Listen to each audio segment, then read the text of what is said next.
Hello and welcome back to the Awakening Philosophy Podcast. My name is Jed and we are in the Socrates and Jesus book today. Now, last time we had a fantastic review of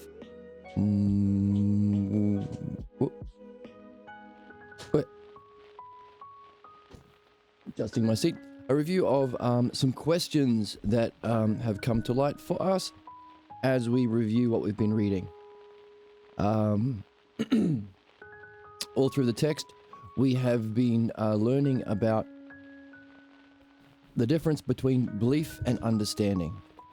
But understanding also opens us up to other cognitive faculties,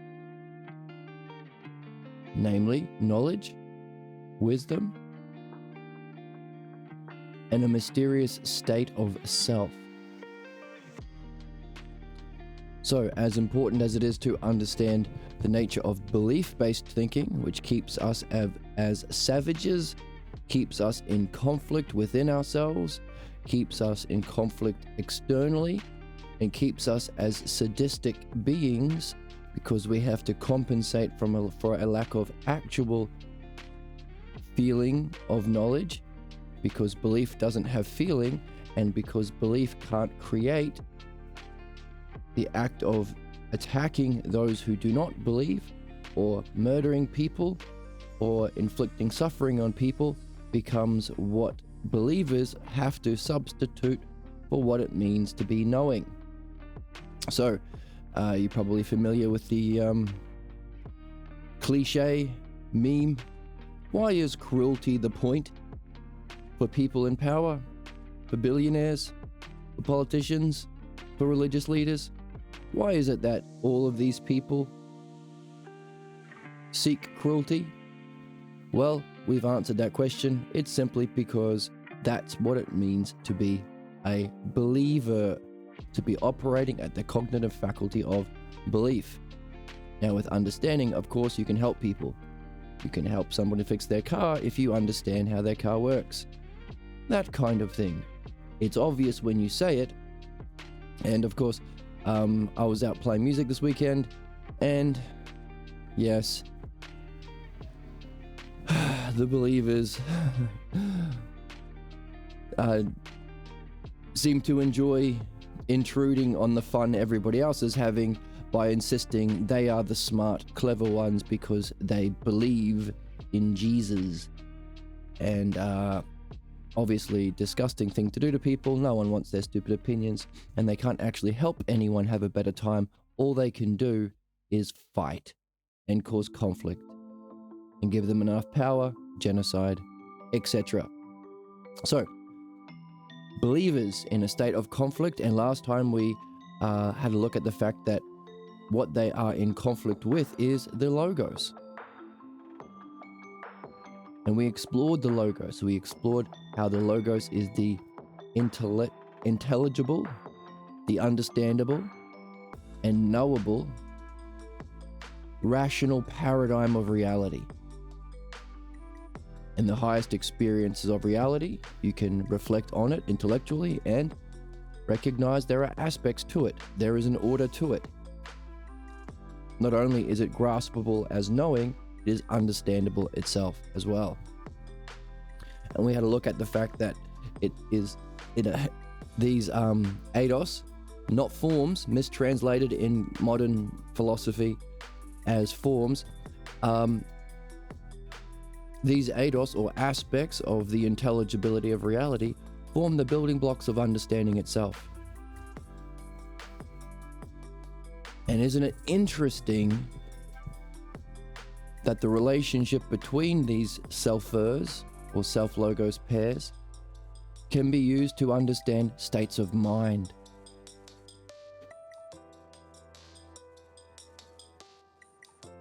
The highest application of the logos or rationality is to states of mind. Not to building big buildings or driving fast race cars or finding ways to manipulate people to get the profits. Nope, understanding states of mind. It's all about states of mind. The experience of the penultimate experience of enlightenment, being, is the greatest state of mind. Well, the greatest experience, let's say, but it is a state of mind. It's an experience. What we're discovering is being in a human being, operating in the cognitive faculty of understanding. That's also a state of mind. It's a state of mind and a way of being.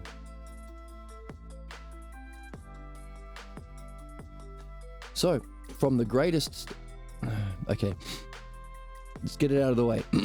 There is a even greater state of mind than the greatest experience, making the experience of being, or what is known commonly as enlightenment, as the penultimate or second last state.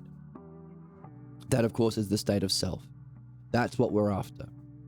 And last time we looked at the fact that that is what it means to know thyself, to be in the state of self, the state of mind, true state of mind of yourself, the self. So, the reflection of that is being, the greatest experience, which is also a state of mind. So somehow the self unfolds into the logos, or unfolds into intelligibility, into a order that is graspable by mind. It's graspable by a state of mind. And the word intelligibility is special because it means graspable directly as the state of knowing. So the logos can be grasped at that ultimate state of being. Penultimate. But it's also graspable through understanding. That's what intelligibility means. Able to be grasped by the mind. Now, what we looked at last time is the way it's grasped or known as knowledge or being is reflected into understanding. It's the same parts. The difference being, understanding grasps it through time. Excuse me. Whereas knowing or being grasps it all at once. The whole of all the parts. Infinite, but self-contained or limited. Whereas in understanding, you see and you think about what's the parts of this thing? What's the parts of a bicycle? What's the whole of a bicycle?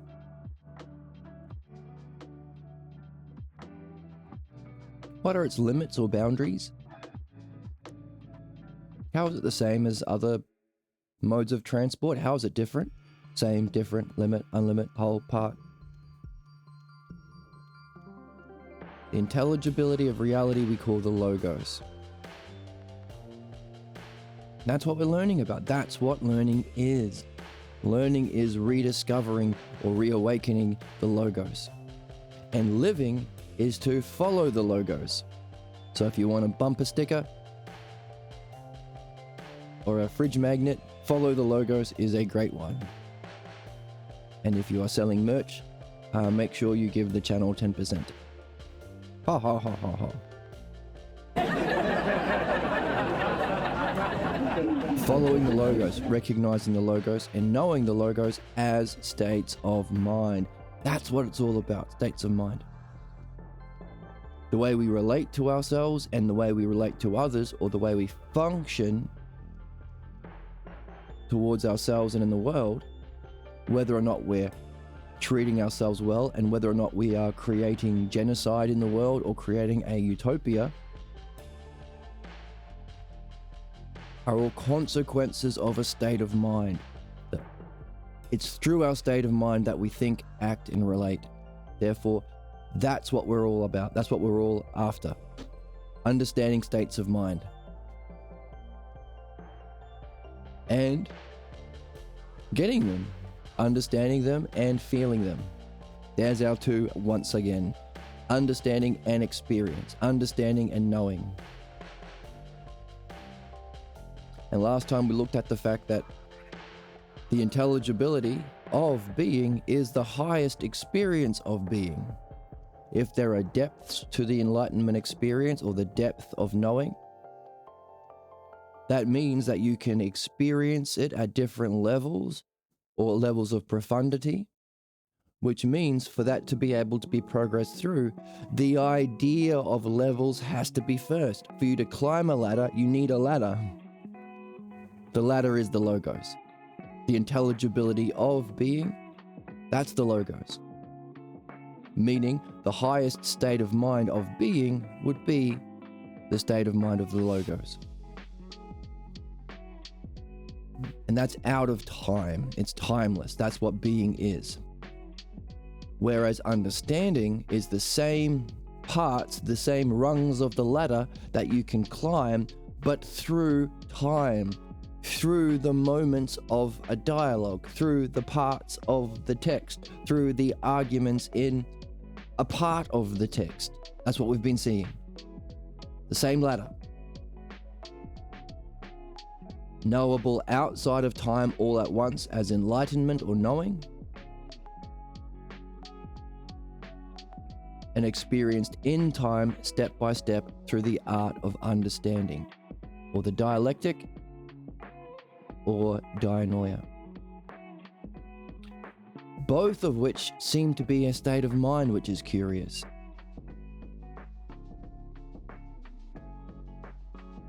Isn't that interesting? It's the logos. It's all about the logos, baby.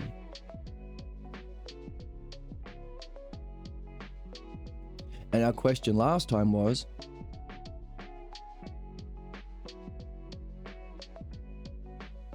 if the intelligibility of the reality that we're in, the logos, is experienced as knowledge of being, which is outside of time or eternity. So you might call that the creator God, because God is supposed to be eternal, right? But we kind of want to avoid the word God because of its implications in belief. Let's avoid that if we can.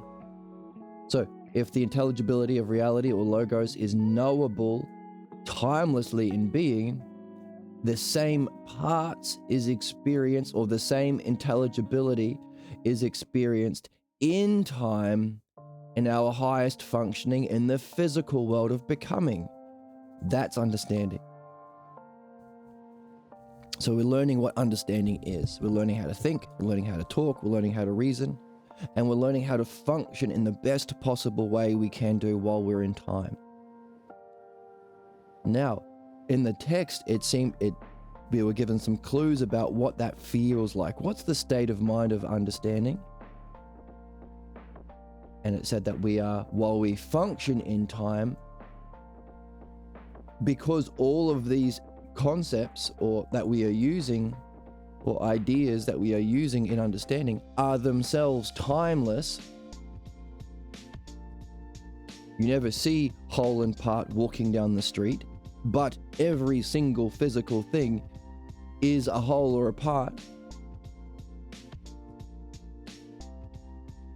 Always will be. Even if you blow up this from a whole into parts, whole and parts will still exist. Therefore, it's eternal, because what you're using is eternal, and what you're directing your understanding to when you are functioning through true understanding, you're not talking about the physical world, you're talking about ideas and being, reality, truth, justice, beauty, reality, mind. Therefore, your state of mind is outside of time. And you can recognize that because understanding leads to insights, and when you have that insight, you can reflect on yourself and go, hang on a second, there's no image of myself during that insight. Anything that can nail myself or state of being into time, any image or belief ain't there, buddy. So the state of mind that we're after of understanding is a functioning in time with a state of mind out of time. That's interesting. That's interesting because the experience of knowledge is completely out of time. So they have sayings like, you can't be driving your car while in an experience of knowledge. You can't eat a hamburger because you won't know when to stop and you'll eat your fingies. Whereas the state of mind of understanding seems to have the best of both worlds. As a state of mind or being, you are somehow timeless, and your functioning can still happen ideally in time. What a curious state of mind that we are seeking to understand and seeking to experience in this game. And it's not just a game for us, it's the game for all of mankind, which is the game from belief state of mind, functioning, making sense of the world through stupid beliefs that are the cause of problems, to this mysterious one we're on the hunt for, the state of mind of being functioning more ideally through the cognitive faculty of understanding. Our evolution isn't a physical one, it's a cognitive one. It's all about states of mind. Equally, there's this state of mind, there's this state of mind, which seems to include both. But then there's another higher state of mind if the intelligibility of the logos is reflected and known timelessly in being and experienced through time through understanding. What's its cause? If the highest functioning is the logos, the intelligibility following the logos, the state of mind of the self-logos, the oneness of our state of mind and our oneness of functioning,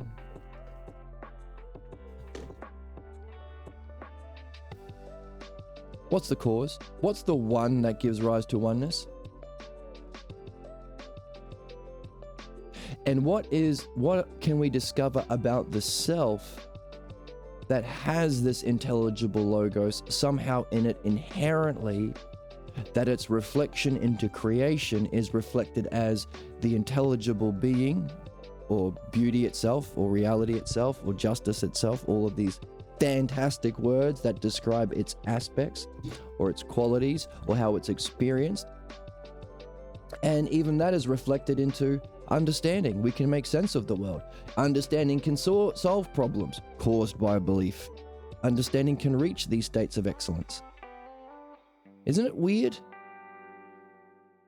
that understanding is the cause of all of our goddamn problems, and yet, belief is the cause of problems, and yet we live in a world where that isn't said every day?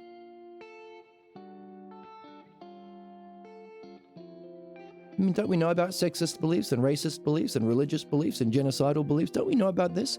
Don't we know that we hate when politicians say, well, I believe that women should blah, blah, blah, blah, blah, blah, blah, blah.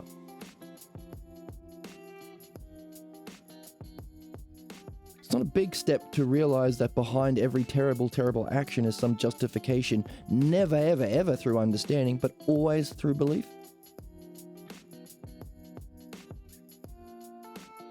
You might say, well, hang on, okay. But pathologos beliefs and prejudice beliefs and religious beliefs, sure. But what about scientific beliefs? Yeah, making nuclear bombs and hand grenades. Aristotelianism.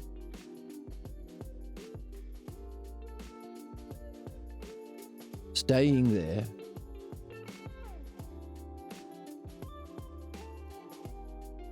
is a problem. How do you use the hand grenades? How do you use the nuclear weapons? So we need to move from belief to understanding. Beliefs cause problems, understanding solves it. It's just that simple. Now, so we are wondering also what's above understanding and knowing. Together, we call wisdom in the text. It's no use just having that experience. We've seen that time and time again in this book. You better understand it. To do the two together, we call wisdom. That's philosophy. I've never seen apart from Dr. Grimes's work, I've never seen any YouTube videos that talk about philosophy this way. except for maybe Mindy Mendel's videos. All the philosophy on the YouTube is a rejection of wisdom.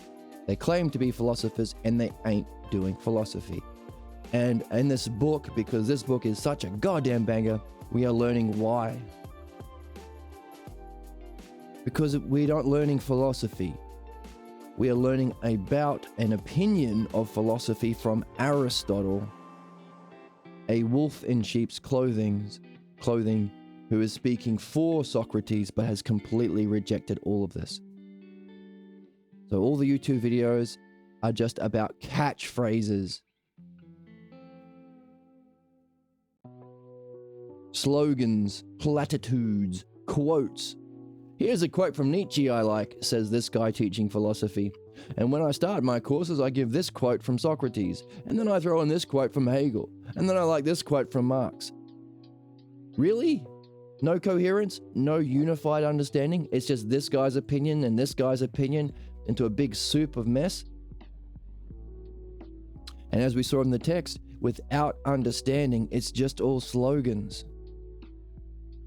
And without being motivated to know the self, what is the cause of the intelligibility of reality? What's the cause of the logos? How is the logos somehow inherent in the self, such that its reflection causes the most intelligible experience, and its reflection causes our physical world, and its reflection also gives us understanding to traverse?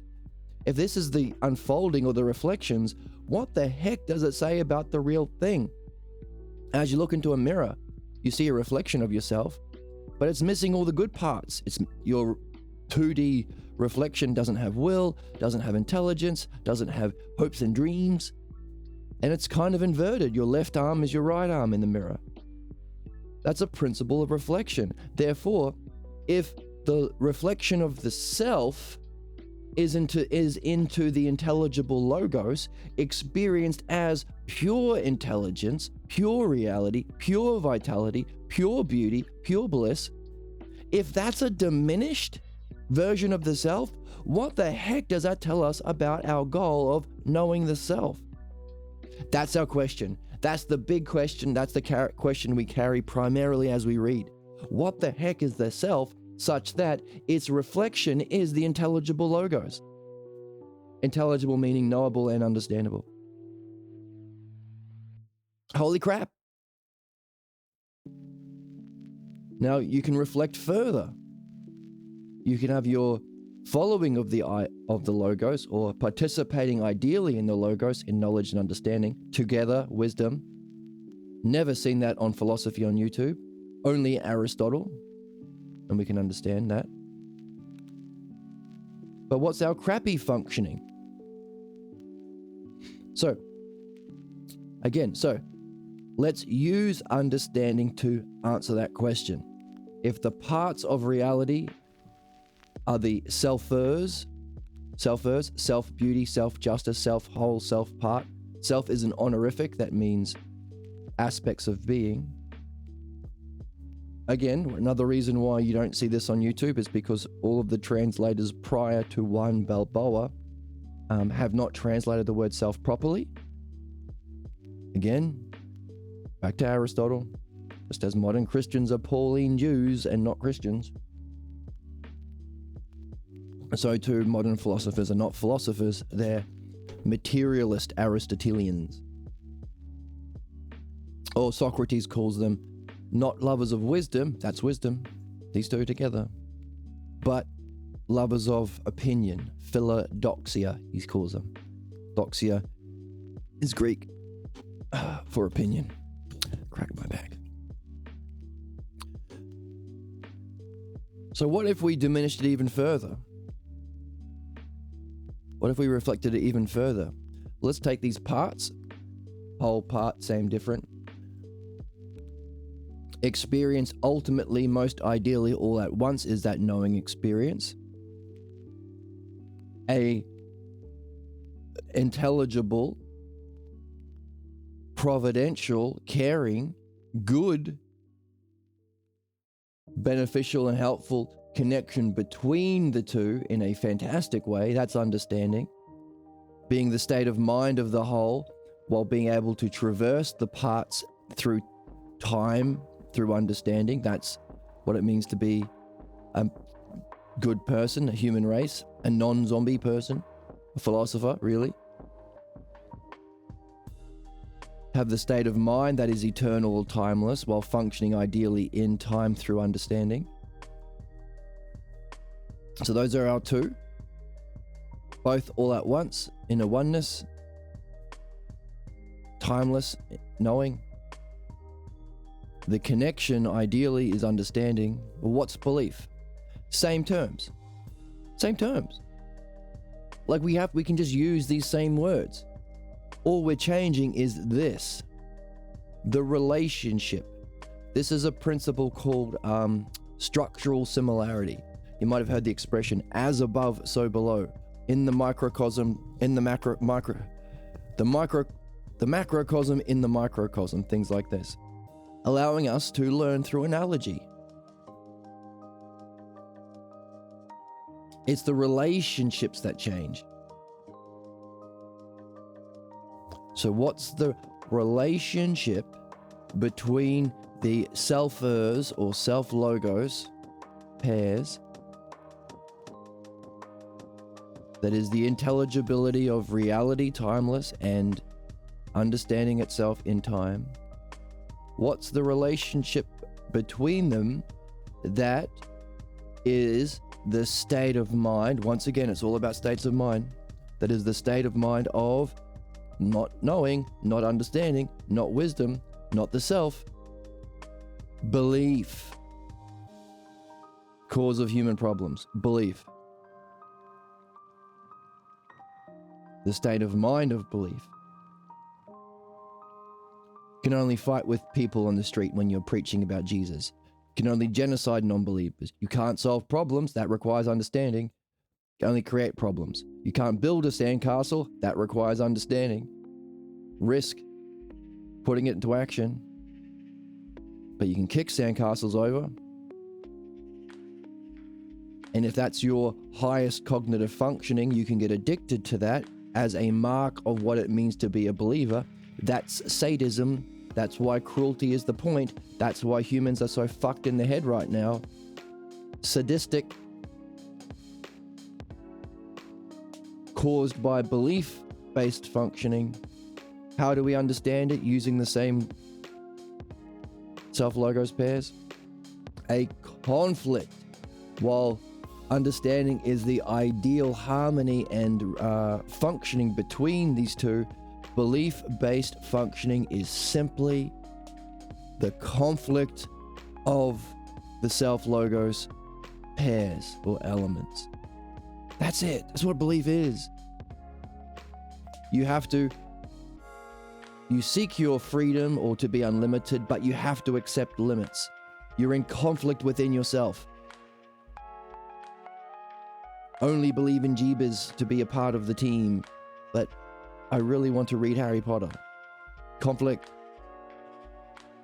I want to feel like I'm a child of God, part of a greater whole, but it's nothing. You don't get anything. It's just, there's no feeling to belief. There's no experience to belief.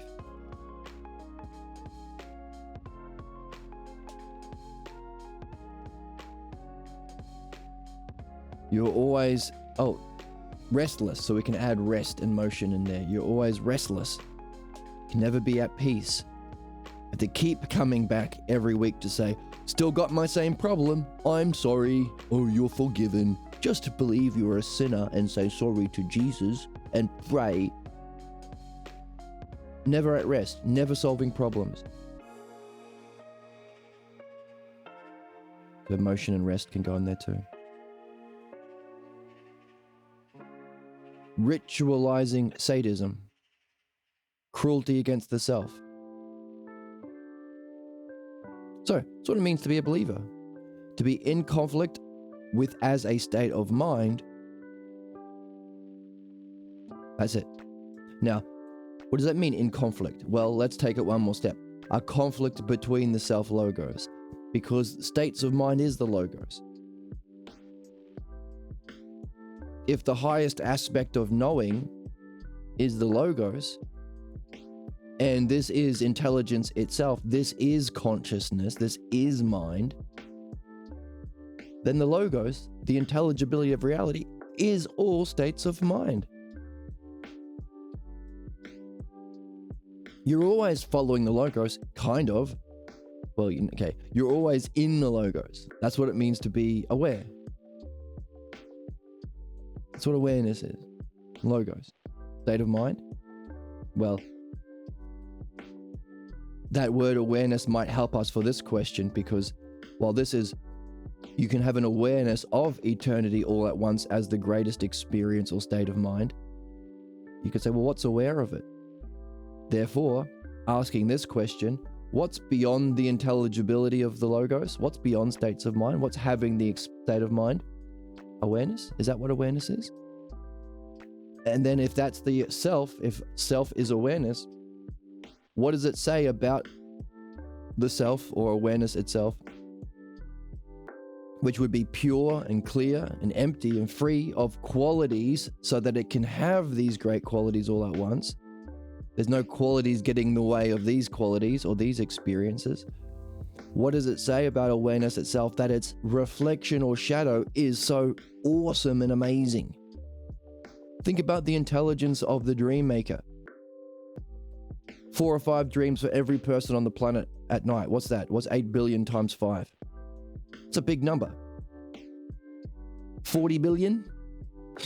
That's just humans. Think about all of time. And animals dream too. Some of them.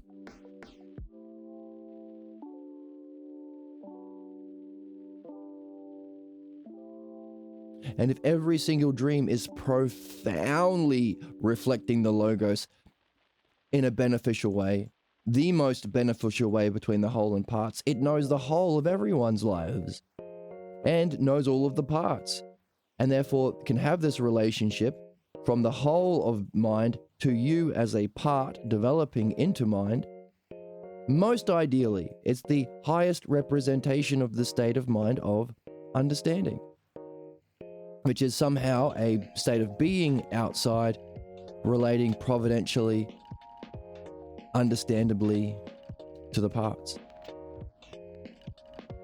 Think about how amazingly intelligent and capable and precise and caring, paternally loving that dream maker must be. And that's just its reflection. That's the mirror reflection of the inherent logos of pure awareness or self. So what the heck must be the next level up? Now we know what's the level down.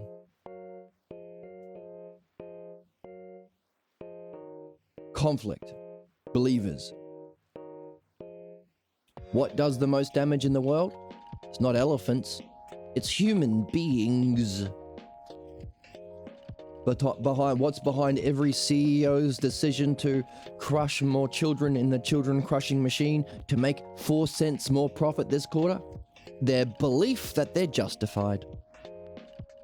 Every conference the CEO of Nestle gives about how water isn't a human right and they should own it all. Well, I believe that commodifying water is I believe that I get to have all the water. But behind the genocide of the Palestinians, I believe that we are the chosen people, and I believe God wants us to curse our enemies, and I believe God wants us to do to others genocide that was done to us. I believe. It's always fucking beliefs. It's just that simple. The difficulty is it's not talked about. And the propaganda in our culture is beliefs are great. How many songs are about believe in yourself? Screw that. Understand yourself. Know the self. I believe in you. Don't. Understand me. Care for me. Help me. You can't fucking help me with beliefs, pal. Believe in your dreams. No, never. Understand your dreams. That's the dialectic. That's dream analysis. I believe in philosophy. No. Socrates says specifically, do not believe what I say. Because someone, if you don't understand it, it's not yours. You haven't seen through it. You can't function through it. And someone's can just grift you. They're going to say a belief that's familiar to your upbringing, and they're going to convince you that what's wrong is right, and you're going to give up the truth, and you're going to think, well, I don't even believe in philosophy because I was lied to. That's the nature of current right-wing propaganda. Don't go to universities, they trick you. Why? Because look at me, I'm just like your dad. Don't elites suck? Aren't immigrants scary? They never tell you this at college. They never tell you about how immigrants are bad and scary because they're different from your mummy and daddy. Therefore, thinking is bad. Just do what we say. Give us all your money and let us be sadistic believers.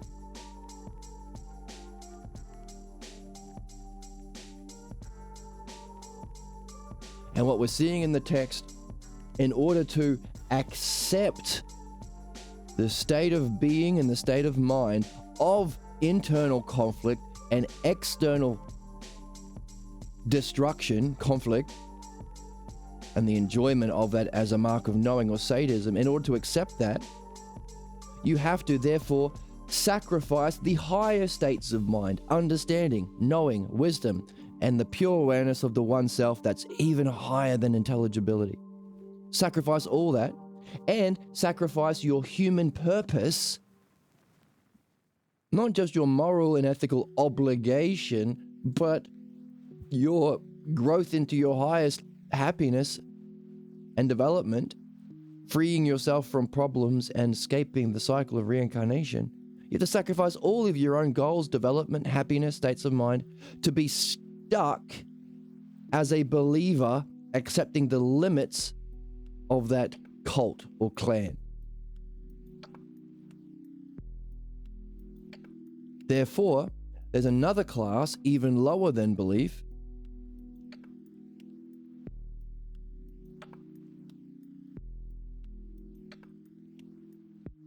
not reclaiming ousia and logos, self-reflection and, well, the logos,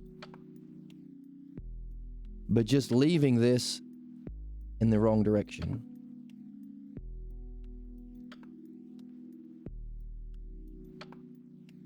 What we might call the current state of the left wing. Without this, you lack this, needed to make objective truth statements about justice, having a paradigm or standard. Just as there's a standard for an engine in mechanics, there's a standard for how to fly a plane in aviation, there's a standard for the human body in medicine, there is also a standard for the soul. Mind is still something that's understandable. It's the best thing you can understand. So no standard, no paradigm in psychotherapy. So they borrow from the medical model. Oh, you've got autism, you've got ADHD, you've got narcissism, personality disorder. Here are some medical sounding diagnoses that just imply wrongness and sickness, sin, a holdover from belief-based thinking about self and reality. Because they haven't reclaimed what's needed to get the paradigm, and the effect of belief-based conflict between those two still has a holdover. So they still create conflict. They still have the idea of sin. You have problems not because you live in a caring, intelligible universe sharing messages with you at all times precisely for your benefit, that if you reflect on and learn from, you can develop your cognitive faculty, your states of mind. No. You're just a bad bean. You're just sick. You've just got an illness. you've got ADHD and autism and blah, blah, blah, blah, blah, blah, blah, blah.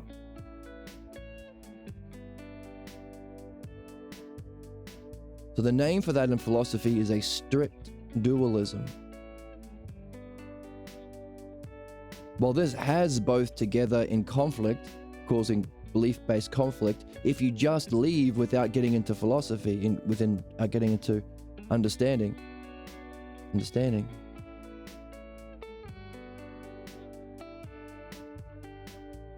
strict disconnection, not in conflict, just disconnected completely, not connected most ideally in understanding, just disconnected, not together unified in oneness in knowing, no, just disconnected. You will always only be a part. You're never the whole. If all the stuff about wholeness and divinity comes from religion and it's bollocks, I don't want a part of that. I am an atheist forever.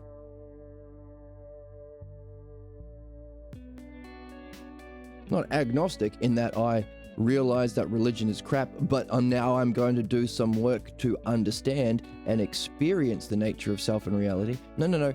I'm just always a part. No whole. I'm always different than everybody else. I'm never finding what's the same. Self, being, mind, reality, logos. I'm only ever in time. There is no timeless experience that I can have. Hey, maybe there is a divine. Nothing to do with me. I'm a small bean. The origin of the small bean. The famous defense used so often, the small bean defense. Hey, if there is a God, we would just be ants to him. There's no way we can join in timelessness.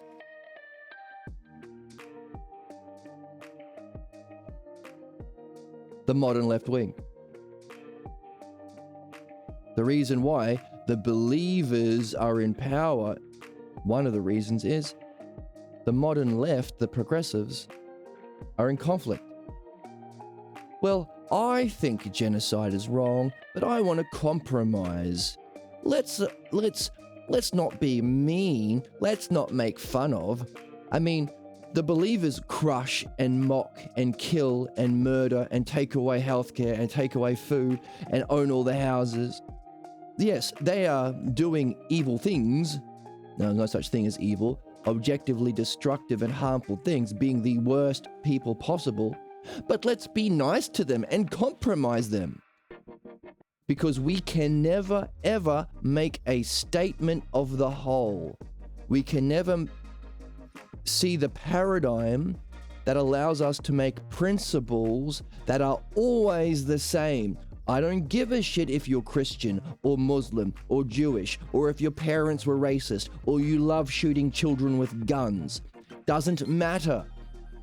Just like the human body is always the same in medicine, so too are principles always the same. Therefore, if you are different to it, in that you are being a hypocrite, one rule for me as a rich person, we get to murder people, but you can't, then you are not qualified to be a politician or spiritual leader because you just don't have the work yet. You can't decide, well, I want to be a dentist and start hammering away at children's faces with a hammer.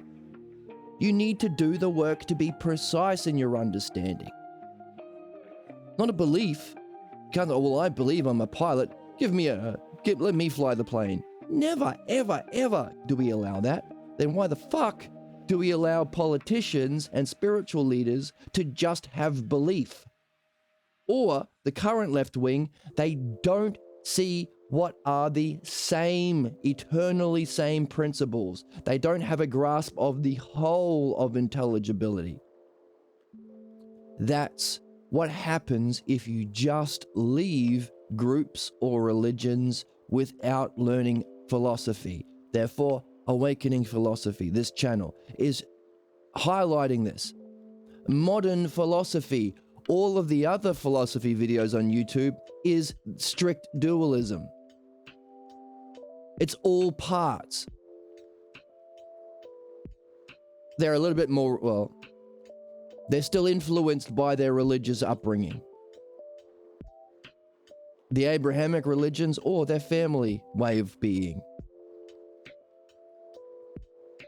And maybe they like philosophy because they like to think in a way that wasn't allowed at home, but they're still influenced by it. So therefore, they haven't learned understanding.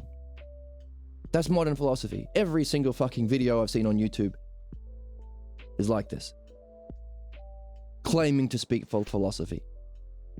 Except for, obviously, Pierre Grimes. And maybe Mindy Mantel stuff too.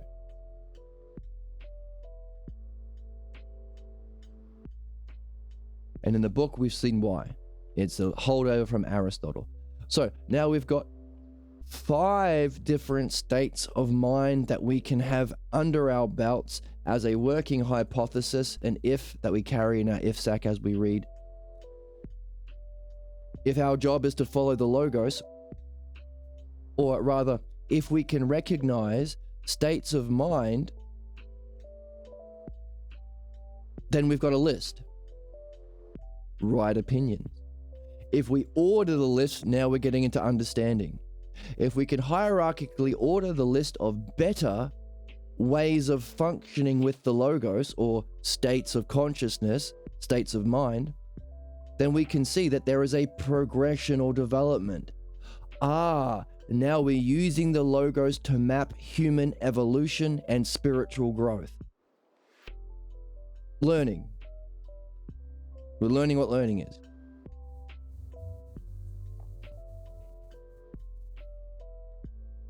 And that's what we got here.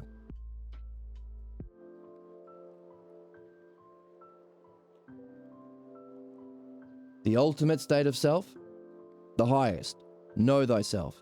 Without this, your system is empty, says the book.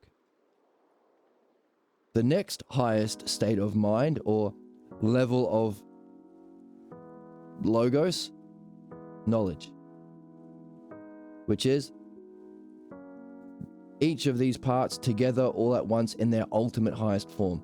The whole of everything, every part that ever will be, together unified all at one. Justice itself, beauty itself. The next highest is the intelligible and caring, the smart, good heart. Hey, get yourself a girl who has both, a good heart and a good mind. The caring and smart connection between the both, understanding what we're developing here.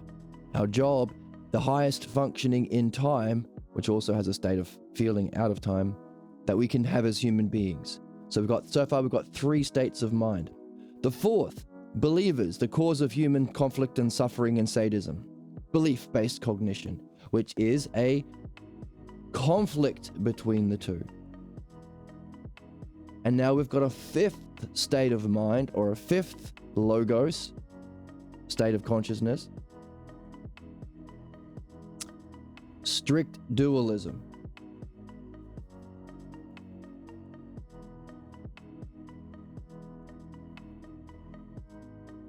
Which is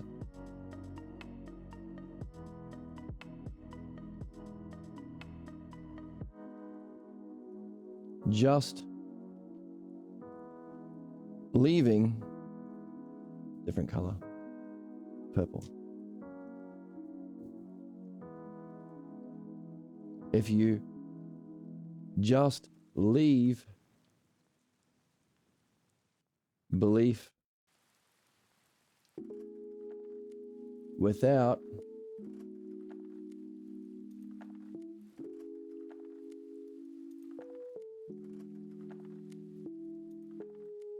reclaiming, it's something we sacrificed to be a member of the group. It's a limit to be the same and like other believers and to be a part of the whole. That's what the promise of belief is.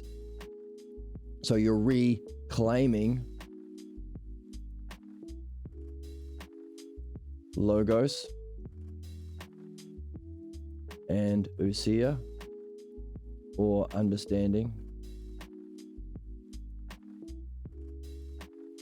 You are a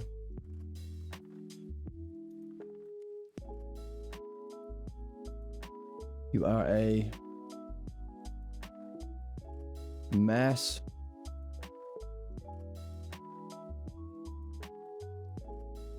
of difference was the quote from the book.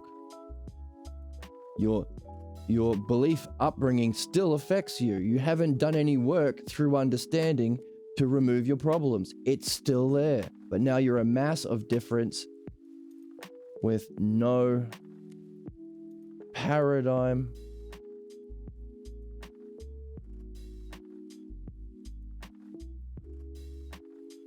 or model.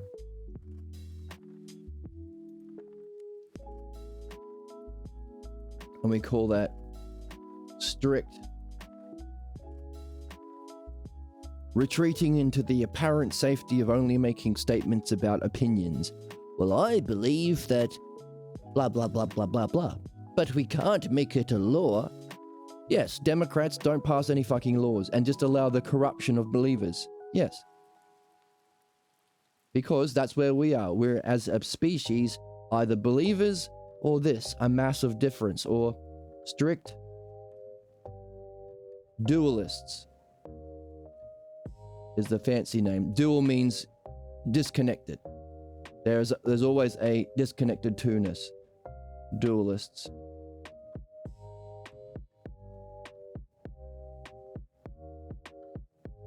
That's the issue. So now we have 5. So somehow inherent all of this, the intelligibility of all of this, and all of its reflections that play out in time, including these 2 states of mind, that state of mind, the transcendent that contains within all of it, that's the highest state of the self. Then we have these, so we're still using this to understand the self, but understand that this is its reflection. So somehow the self, pure awareness of the high self, of the one self, our true self, has this inherent without it being in parts. Holy crap, what must that feel like to know the self? So we're still using it to wonder about what is the cause of it that transcends it but contains it inherently in some way. Now, same terms. Let's throw in motion and rest.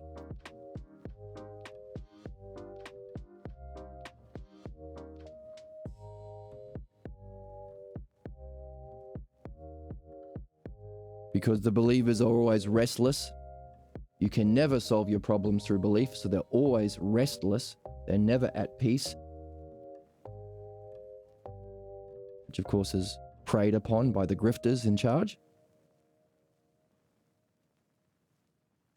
Knowing, having them together, understanding, having them both together with a providential, a caring, a smart and caring connection between the both, the philosopher, the dream maker, Diotima, Parmenides, Socrates, Pierre Grimes, you soon, hopefully, maybe now.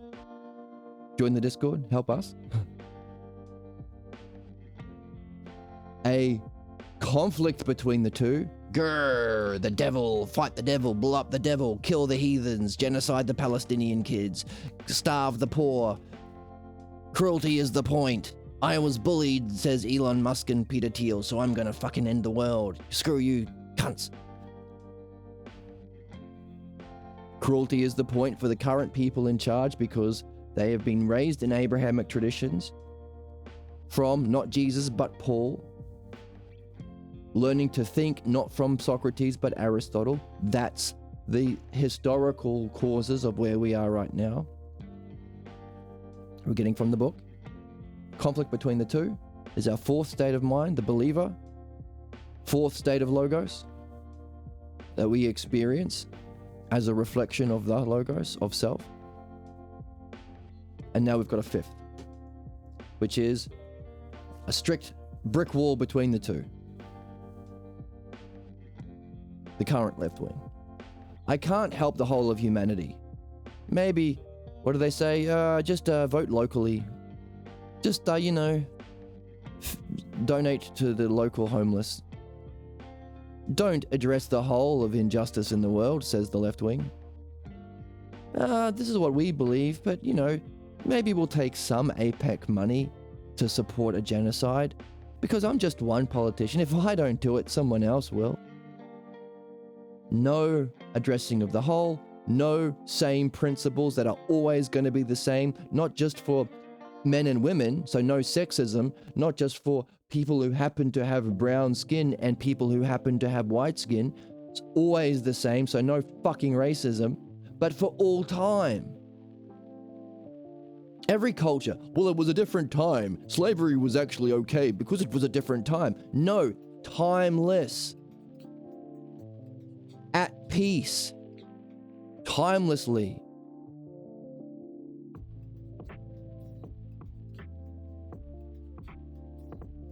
Freedom. So maybe we should put unlimited on this side of the...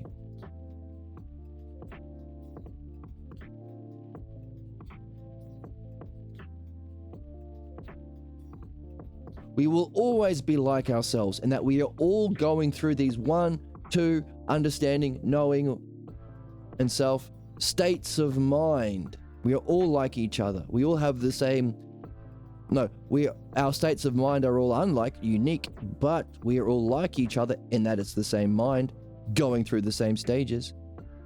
That can be understood hierarchically, like a doctor. I've never met you before, patient. How do I understand how to fix? Oh, because all bodies have a likeness. And part of understanding medicine is to see the sameness, the model, the paradigm. No paradigm and model, none of this. This is the current left, current progressives. Not everyone, of course.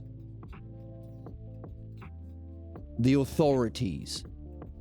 Actually, it's a combination of both because they still have their problems, they still have their belief-based thinking, but when they're out of their problems, they don't function with understanding, knowing, wisdom, and self. They don't function with the logos, they function as strict dualists. A massive difference. No paradigm or model that they insist on always.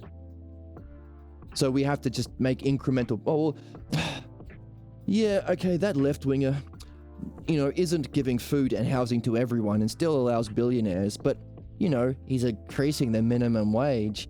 I mean, if our option is open evil and evil light, I guess we'll have evil light and we'll make slow progress and then, just pray to Jesus that our world doesn't end.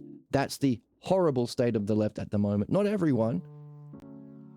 There are voices within humanity that are able to see this and are sharing an understanding that themselves do have a state of being of good heart and good mind, that are looking to the whole while showing an understanding of the parts, that are looking for true paradigms and principles, addressing the causes of problems. There are wonderful people out there, but their voices are silenced by these louder people and these louder people. And of course, these are more common as well.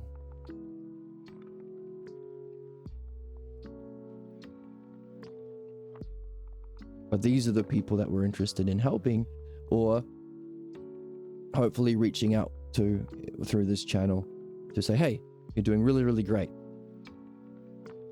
Now, join the game.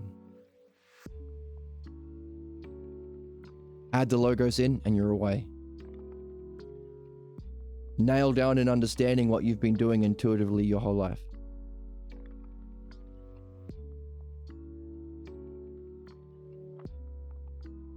So, 5 states of mind or 5 logos expressed as human experience.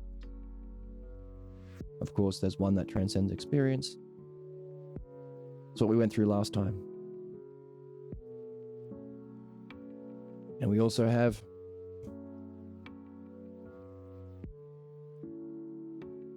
all of the parts of our development can be represented as a whole within the same model or paradigm that's reflected by dualists, strict dualists, or the massive differences. This one.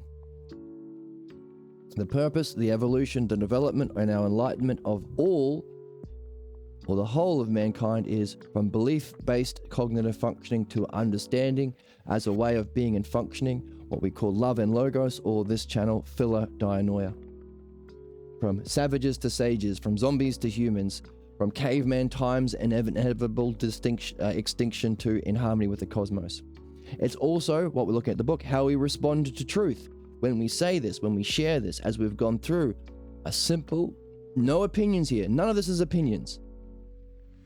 Well, we've used examples like Trump and MAGA and the left wing. Our complete understanding and breakdown is nothing to do with the physical world. This whole thing. There's no people here. All of these ideas are outside of time. Whole part, same, different. You've never seen them physically. You recognized their reflection or their principles being played out in adjectives. Every physical thing can be described as a part or a whole. Same and different, at motion or at rest, etc. But nothing on this board is an opinion. Last time we had some guy come in with his opinions. Well, I think that Jesus was this, and the end times is near, and the age of Aquarius is coming, and all that stuff. Completely meaningless. Not even if I had all of Asmongold's 50,000 viewers and all of Hassan's 50,000 viewers, which I think I should have. I think I'm entitled to them. So send your emails into Tim Twitch. Even if I had all of them, there would not be one person who would give two shits about that guy's opinion, because that's what opinions are. They are always different. They are always unlike. Even if someone had read the same article or was raised in the same cult as that person, they're going to be different. And we know that because we study the pathologos here, and every pathologos is unique or different. That's why opinions are stupid. And if you can only participate as parts, as what's different, and never share in what's the same, the logos, which can be experienced as a whole and makes us like each other,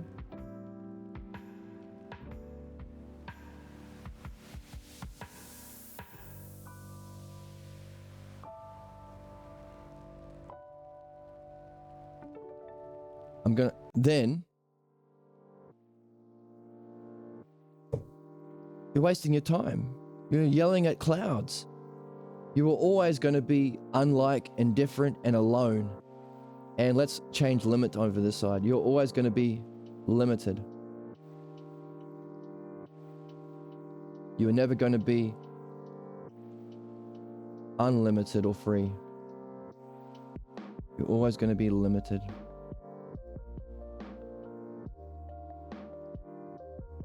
Opinions, no one gives a shit. Literally, last night when I went out to play music, I walked past that same guy with his loudspeaker just crapping on about his opinions about Jesus and his opinions of gay people and his opinions of the end times. No one gave a shit. That's why a lot of people have kids. The only opportunity a lot of people have to cosplay as a knower, not true knowing that we are learning here, not true wisdom, not true understanding, not the true state of self that we are all here to get. No. Pretending through imitation of the cruelty of the believers they suffered from, right? As we saw in the text, do unto others what was done unto me. I want to pretend to be a wise man like my mummy or daddy. Played out politically, I want to be a sadistic asshole like Trump. I want to be a genocidal freak like Netanyahu, so I'm going to join the IDF. Same shit. Cosplaying through sadism, because as a mark of being a good Jew, a good Christian, a good MAGA, good believer, sadism, cosplaying as true knowing, That's why a lot of people have kids, because no one gives a shit about your opinions. You pay money to get understanding at a course. You pay money to see a doctor who has understanding and knowledge so you can benefit. The ultimate benefit is from your dreams. You would pay money if people realized how significant dream analysis was. I do dream analysis. I don't have a lot of call for it at the moment.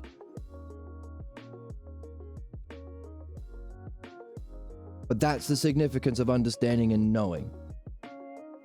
You'd pay money for it. No one would pay money for your stupid opinions. You can grift, the right-wing grifters, the Joe Rogan sphere grifters, the Trump grifters, the evangelistic grifters. Yes, religion can grift off this, absolutely, and steal your money, get you to vote against your own interests. But no one gives a shit about opinion. Nothing on this board is opinion. Every single word. Beauty itself, justice itself. Not what I consider beautiful. Not what I think is just. It's never a mass. Therefore, while no one would give a crap about your opinions, people should pay lots of money. Again, send your emails to Tim Pool. Not Tim Pool, Tim Twitch. I think he's the guy who owns Twitch. Timothy Twitch. And say, give all the viewers to me. Because this is just pure understanding. It is pure understanding. So much so that any other system of understanding that you would pay money for, I want to understand how to be a filmmaker. I want to understand how to be a pilot. You would be using this. It's the purity of understanding. You want to understand the parts of how to fly a plane and how to guide the plane as a whole. You want to have a freedom in how you can use it with understanding. You want to see what's the same model for all planes. You want to see what it's like to fly a plane, etc., etc. This is the paradigm for all other systems, the logos. And it's a state of mind. It's understanding. It's what we've been learning. How do you function as a way of being or state of mind using no reference to the physical world, only a reference to the logos? How can you define things not by pointing to things you like? What's beauty? Well, this streamer and this painting and this piece of music. No physical referent. That's not understanding. That's not the dialectic. That's not what we're here for.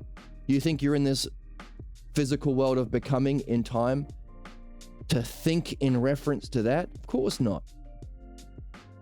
You can break it down to develop understanding, but understanding is always about being. Nothing on this in this model is an opinion, and nothing is as a reference to the physical world. But it most purely describes everything that will come into being in the physical world. Any current system of understanding, music, medicine, mechanics, and any system that will come into being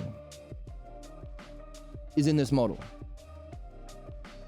Any culture that will ever come into being will be moving through these 5 states of mind. A mass disconnected between the logos, believers in conflict between the logos internally and externally, understanders learning to connect the two together providentially, knowers, true knowing, not believers who cosplay, true knowing, to have all, to experience all at once, wisdom, a unification of understanding and knowing, and of course, the self, know thyself. That contains within it all of this that unfolds through time and experience. Somehow more purely, more highly, if it's the cause, it has to contain in it in a higher way. All of this that applies to all people, all cultures, all minds, all planets, at all time. forever, is contained more purely and more transcendentally in the self that you are ultimately. Isn't that amazing? Can you see why the self, is a much better idea of God than God that can be belief? Literally, it transcends belief. Its fourth shadow is belief. That's how low belief is. So God is silly as a high term. Self isn't.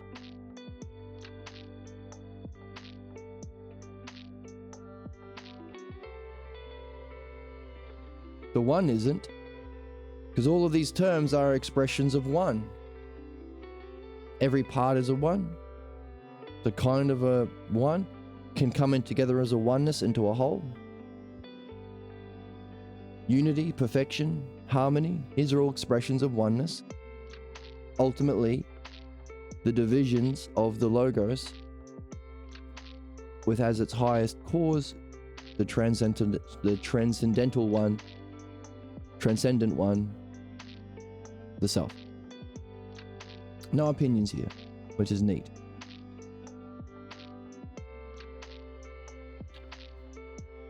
Which means that it can apply outside of time. Meaning, if we do our job here to move from belief-based functioning, not down into a mass of difference, but into the state of being of understanding, seeing as there's no opinions here, it can apply to every, not just the human race, every species, every planet, not just in this epoch, but for all time. Meaning we can ask the question, hey, not only do we have a standard of excellence that we can use in human laws to harmonize our whole species with the universe, so our species isn't in conflict with the logos, in conflict with the cosmos, which will bring our extinction. Not only can we save ourselves from extinction, but if this is no opinions here, universal, then we can ask the question, what next? Wow. If we go through this journey, we can be an ambassador, a leader, a guide, a shining light in the whole universe forever. And if you were the cosmos, if you were the soul of the universe, and you saw one species, it stays in belief-based functioning because, let's be polite, let's not make fun of the fascists, let's not mock the worst beings, and just let them do fascism. Let's just let the Zionist Jews murder the nasty Muslims. Let's just let that happen. Let's let all the money go to 5 billionaires. Yes, let's let that. Would you want that species to survive? Would you want a species in direct conflict with yourself? That's a cancer. Would you want something that's destroying yourself as a part to remain? Or would you cut that out? Now, believers are saying, yes, that's why humans are a cancer. We need to end us. No. You are the cancer. You saying we should end humanity is the cancer. That's a belief from Paul and Abraham. Reflect on our earliest teachers. That way of functioning is from caveman days. It's savage, it's zombie. You don't solve problems by blowing everything up, you idiots. You solve problems by understanding it. When your TV doesn't work, you don't pull out your shotgun and shoot it. Now, there are people who do that. They live in trailer parks in America, and they are messed up because of drugs. That is a thing. They try and solve problems by shooting at it. But we recognize that is the lowest form of human functioning. You don't fix your TV by shooting it. As a joke on The Simpsons, I think Elvis shoots his TV or something on it as an old Simpsons gag. Why then do the stupidest human beings get given the highest positions in our species? People, politicians, and spiritual leaders trying to solve problems by shooting it. That's our world. That's where we are. The worst people seeking the positions where they can act out their cruelty with impunity. The only professions, kings and clergy, that you can not have understanding and just be a believer. And how are they solving problems? Belief can't solve problems. You can only hurt people. So their solution is kill everyone. Starve everyone. Genocide everyone. Nuke everyone. The lowest of us as a species. If you were the cosmos, would you want that species to continue? No. You would only want the species that live in harmony with the rules of yourself. You only want the parts of your body that are working together as parts of a whole. Parts of a whole that are like the whole. That are in peace, that are working with the same goals as the whole to exist. Therefore, human extinction. Unless we wake up to this. And if we do, we can ask the question, what next? Because what we're learning is intelligibility, not how to understand our species, but how to understand understanding itself, which can be applied to all species, meaning not only can we be a harmonized part within the cosmos as the human species, we can be a ruling part. We can be the brain. We can help other species go through their evolution. From what I've heard, we have a unique situation as a species because of an asteroid that killed all of the apex predators, all of the dinosaurs. Us wee little small beings, human beings, evolved quickly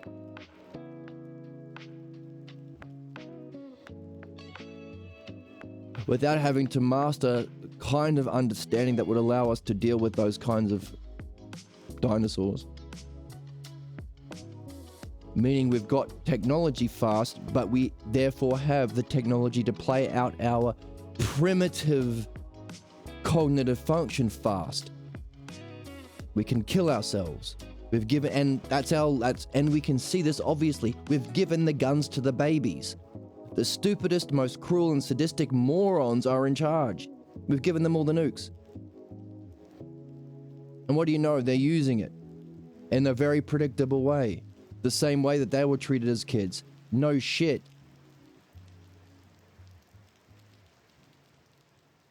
But if we take guns away from baby and we start being mature and rational in our approach to ourselves and our species, we can ask, what next? Is there a higher purpose for humanity? Is there a higher reason for our species? Hey, welcome, Golden. Welcome, welcome. Seeing as none of this is an opinion. Every single word in here is eternal. Not one applies to the physical world. Not one is an object of opinion. Not one is an object of belief. Any species at any time.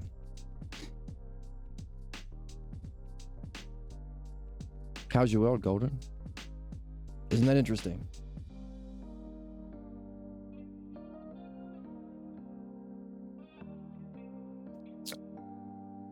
Now, talk about yourself. How long have you been watching? How much of the stream have you been watching?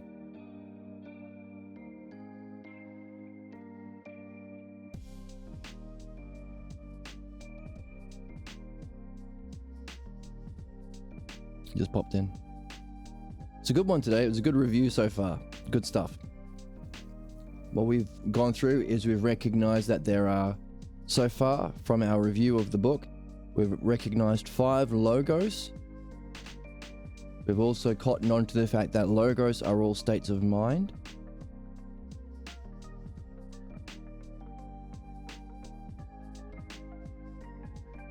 The mysterious state of mind of the one self that contains the logos inherent in it. Its reflection into intelligibility we call the logos. Intelligibility is a fancy word, meaning that the understandability of reality can be grasped all together as a oneness. That's knowledge. That's the second highest state of mind. Because even that has to have a cause, that's the self. But the same parts of the same logos, because knowledge, even though it's a oneness, it's whole, part, beauty, justice, goodness, all of the aspects of the logos that makes it understandable, you experience all at once. That's the enlightenment experience, penultimate. But those same aspects you experience timelessly by grasping all at once through the logos consciousness, you experience in time through understanding. What we've been learning is, what are the parts of understanding? Whole, part, same, different, like, unlike. Oh yeah, you're welcome. We play the game every day if we can. For me, it's Monday, so I play a lot of music on the weekends. So I'm a bit sweepy, but it's still worth doing. If I'm awake anyway, I'll do this. There are streamers who, whenever I see them on stream, going back to animation and comic making again. And to use midwifery, that's fantastic. So as you go back to a goal that you left behind, which is a fantastic thing to do, the same beliefs. Okay, let me just quickly go through this. We have this mysterious state of the self, of pure awareness somehow, that has all of everything in reality contained inherently in it, that reflects into the second highest state of mind, knowledge, knowing everything all at once, eternity or outside of time or timeless. But it's the same parts that we can understand about the enlightenment experience that play out in time. That's understanding. It's the third state of mind, understanding, what we're after here on the channel. The fourth state of mind is the same whole and parts, same and different, like and unlike, experienced all as once as knowledge, experienced together, connected providentially. That's understanding. You understand, you want to do animation, you understand the whole of animation, and you use that understanding in the part. You understand the whole of your story and you apply it to the part to make sure that your scene fits in with the whole of the story. There is a same theme, but every character is different, that kind of thing. But understanding itself has a state of mind. When you're in the flow state, when you're really cooking, you realize there is no image of yourself. You're just in the flow. Therefore, your state of mind is outside of time, while your functioning through your understanding is in time. Same things, not all at once, that's knowledge or enlightenment. No. Together, connected, that's understanding. So as you go back to your comic making again, you can look for that. When am I without an image of myself? When am I in a state of mind that's timeless? And am I most ideally functioning in time? Where's my state of mind at rest while my hands are in motion? I have a complete freedom in my state of mind while I can put pen to paper and make boundaries or limits. That's the flow state of understanding. Keep an eye out for it. That's what we recognize when we read. That's what you can recognize as you're writing. But the fourth state, so far we've got the one self, which transcends everything, purity, clarity, big question mark, that's knowing the self. Without that, your system is empty. The second highest, knowing these same parts together all at once, the whole of eternity, all parts connected, infinity in all directions, but there's nothing outside of it, so it's infinity in one, unlimited in limit. These are the words used to describe that state of being. The third, understanding, the state of mind of one, that's eternal, the functioning ideally, so the ideal connection between the two. The fourth state, belief in conflict. We have problems in our world because the believers are in charge. We haven't learned understanding as we do in this channel. So they are supposedly a part of the whole, but they feel like a part. They have to accept these limits to be a member of the tribe, but they want to be free. Conflict. And the fifth is if you leave this but you don't develop understanding, then you have not a conflict between the two, a disconnection between the two. That's called a strict dualist or a mass of differences. They are only parts. You can never make a statement about the whole. The modern left wing, we don't know the paradigm. All we can say is my opinion. Well, it's my truth that. It's my opinion that. No understanding of the truth of beauty, no whole of reality, no beauty that's the same forever, beauty itself. No complete freedom, no timelessness. You are only a small being. You are always at restless. You are always in time. You are always limited. You're just a part. You have no idea of the whole. That's the fifth class, mass of difference. So now, so far in the book, we have 5 states of mind. And because they can be ranked, a mass that's strictly disconnected, conflict, belief, believers, conflict between the self-logos pairs, the last one disconnected, understanding, harmonious, providential connection between heart and whole and part, knowing, whole and part together all at once, the brilliant light of being, and of course the self, which stands beyond all of those, that has within it, this is all the logos, this is all states of mind or logos, the self, which has the logos inherent in it in some way, in a more pure and clear way. That's our goal of knowing the self. So as you go back to your work, pick up what you play, what you left off, you can look for this state of mind of understanding. And when you have insights, you can recognize it. Ooh, I'm out of time. Maybe that was a knowledge experience or a mini enlightenment. In philosophy, we develop understanding the way we're doing now to prepare our minds for insights. That's the fourth one. That's knowledge. Every mini insight you have in your play, in your work, incremental stages to the brilliant light of being. Insights. So look for insights and go, oh, was that out of time? When I had that insight, was there any image of myself? There's no image of myself, no belief or image down the bottom. Great. I was transcending ignorance for a while because there is no image of the self. There is no belief.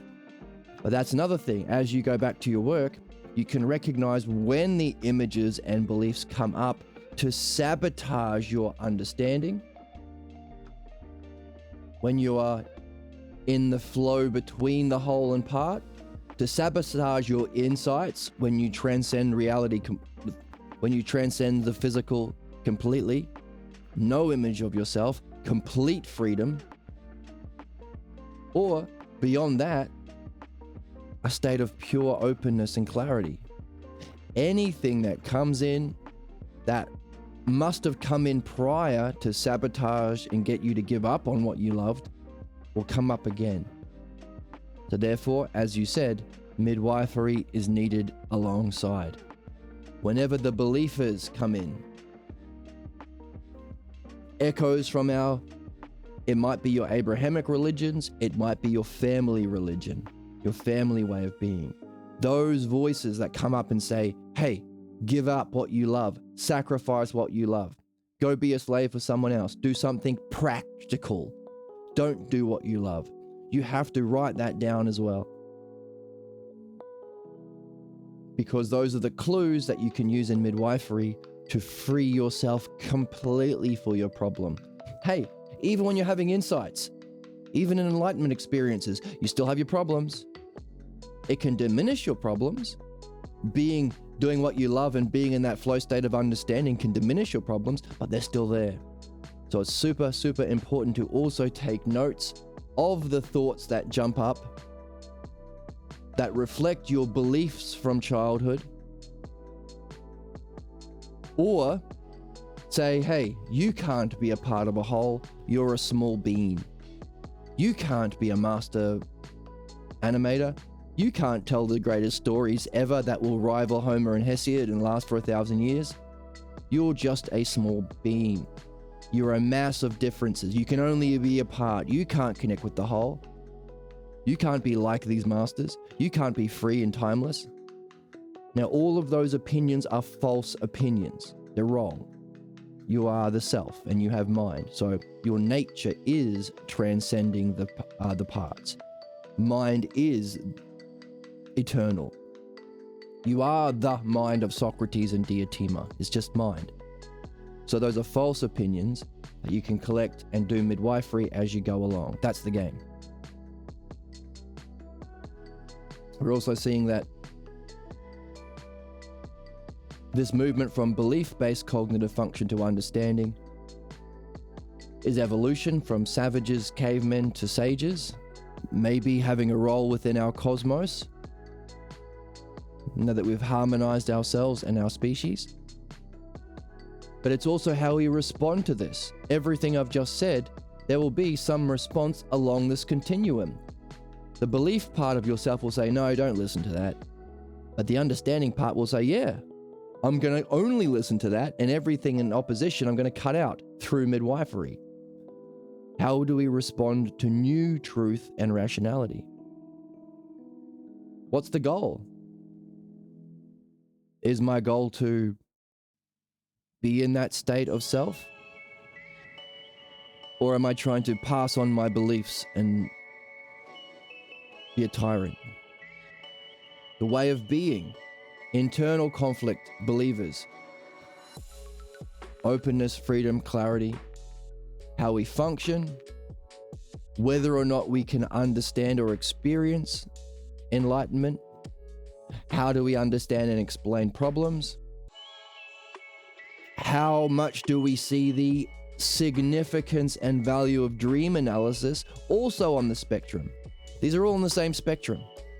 From belief on one side, the bad side, understanding on the other. If you are higher on the understanding side, you will be able to evolve. Let go of false beliefs from the past. Have a higher state of mind. Have a higher functioning. Have a higher grasp of enlightenment. Be able to know the self. Have excellence or wisdom. Be able to have enlightenment experiences. If you're on the understanding side, if you're on the belief side, you can't. You are blocked from all of these things. How well you understand or explain the cause of human problems and ignorance. If you're a believer, you can't solve problems. If you have understanding, you can. See the value of dream analysis. If you don't know what understanding is, and you don't understand that the highest expression of understanding and care is through your dream maker, then you're a jabroni. You're not paying attention to your dreams. If you do, if you're further along that continuum towards understanding, you'll be like Homer and Socrates, who see the significance of dream analysis always. Back in their day, if you had a sickness, if you had an illness, if you had a headache or something, the first thing they would ask you is, what have your dreams been like? I'm not going to treat you until we first talk about your dreams, because your dreams are your guide, because they know the whole, and they most providentially communicate to the parts. How well can we solve human problems and remove or free ourselves from ignorance? So all of these things that we just went through then are all on that same continuum from belief to understanding. Therefore, we can understand the meaning of life for every person very, very, very simply. Belief to understanding. That's it. As a catchphrase, as a bumper sticker. From belief-based cognition to understanding. That's the meaning of life. We can break it down and say that applies to responding to truth, states of mind, functioning, enlightenment experience, solving problems, seeing the value of dreams, and so on. We can break it down further, as we did today, and recognize that that development has increments or 5 fundamental states of mind from the progression from belief through understanding to know the self. But ultimately, it's just one thing. Problems from beliefs. Solving problems in excellence, understanding. That's it. It can fit on a business card. So I talk about playing music and finding these Christians and that like preaching their hate and ignorance as if cosplaying their being a Noah. And they hand out pamphlets sometimes. We can hand out pamphlets. Business card size. Meaning of life at the top. Belief on one side, understanding on the other. I'm going to have a little quote at the bottom. Belief is a state of being of internal conflict between the self-logos pairs, or the parts of reality. Understanding is a harmony between the both, needed to A, solve problems, and B, reach excellence. And on the back, you can have your phone number and your email address, and you give it out to people.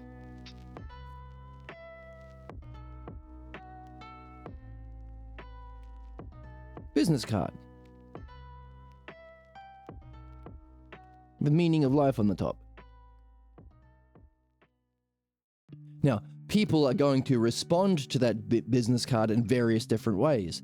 The best people will have their mind blown and throw money at you because of how great that is. But what's more likely is people are going to be on this same continuum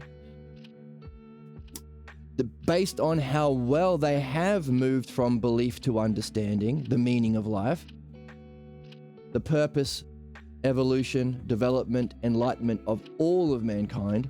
So too will that reflect how they respond to that business card. And that's the book that we're reading. Will they throw away the business card and spit at you and say you're going to hell for being a woman or being a non-believer or being different from their mummy and daddy?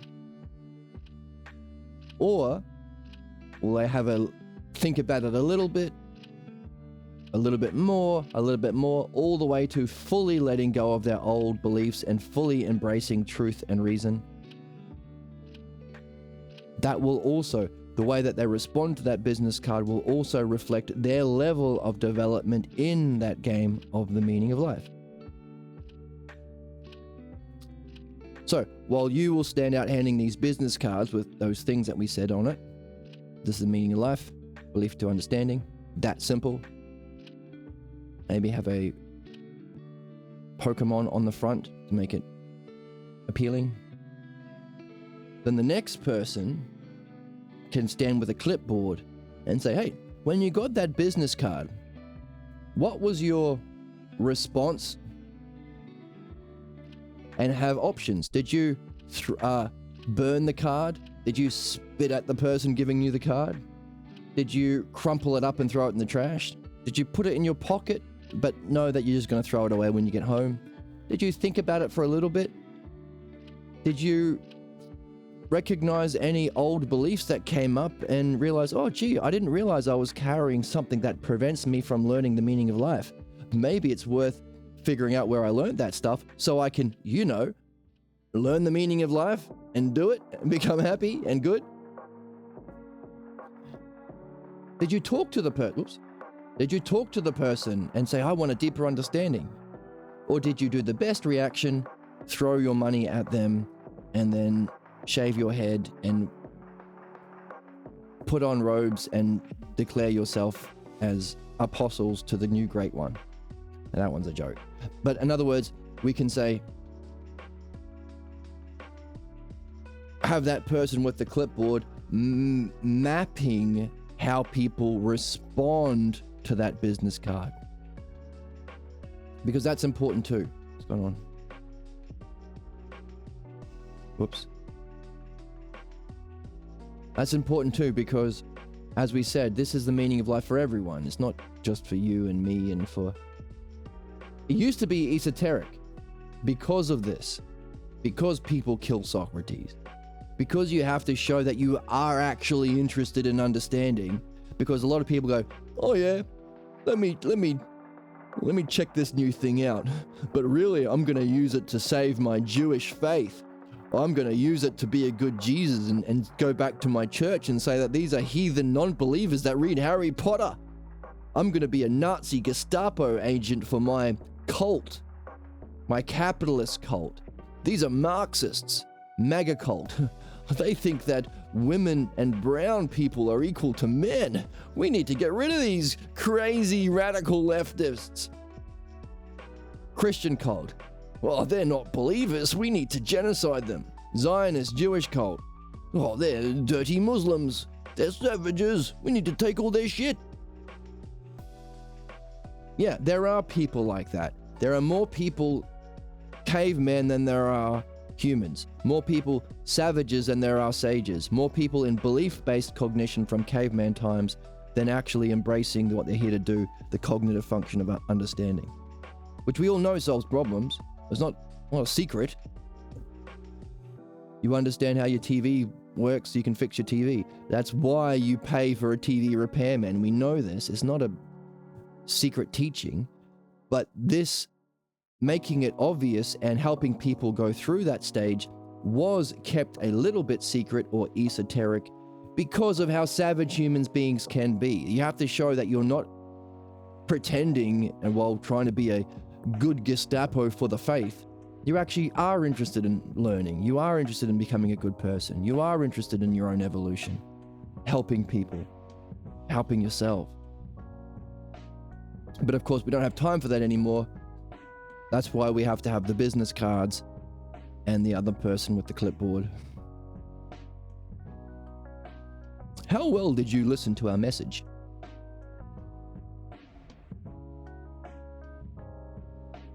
So that's pretty neat.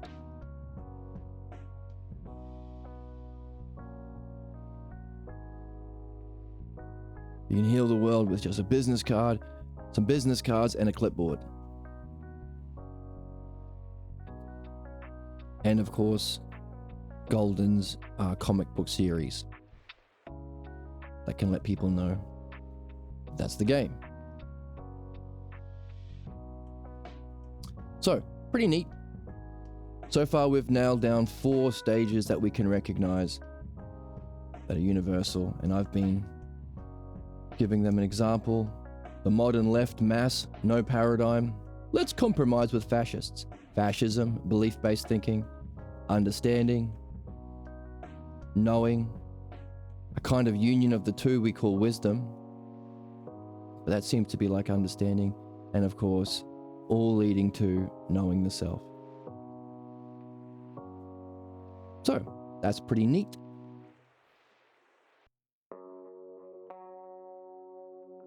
Do you find it neat?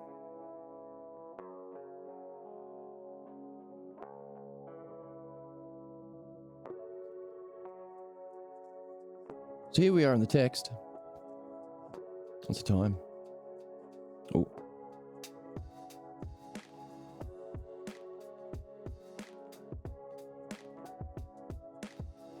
So we are about a golden ratio in. Oh, by the way, all of this also, even though it's, business card worthy, belief to understanding, you can also represent this mathematically.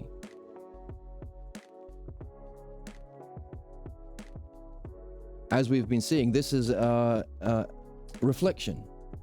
The fact that the self reflects into the intelligible logos, that is experienced as knowledge, and that's reflected into understanding. Its distorted reflection is belief-based functioning, and that distorted reflection is massive differences. It's all reflection. Meaning, you can go up, you can progress, you can climb the ladder. Through analogy. That's the significance of analogy. Analogy is how we think and learn and evolve. So what? Well, this is a reflection of this, meaning you can look at this and understand what this might be, and then understand what this might be, and what this might be, and that, and so on. Which means you can take these reflected, zoom in a bit. You can take these reflections,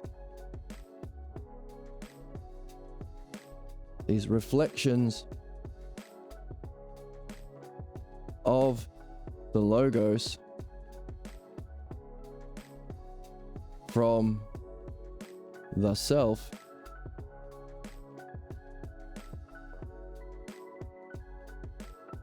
in creation or unfoldment, we'll say creation, and reversion or evolution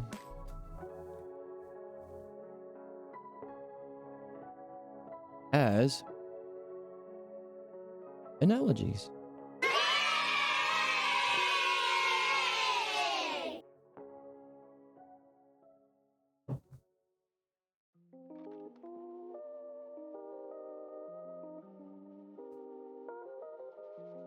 Yay. And analogies can be represented as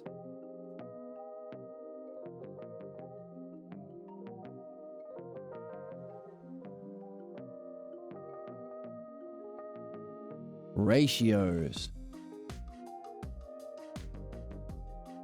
All right.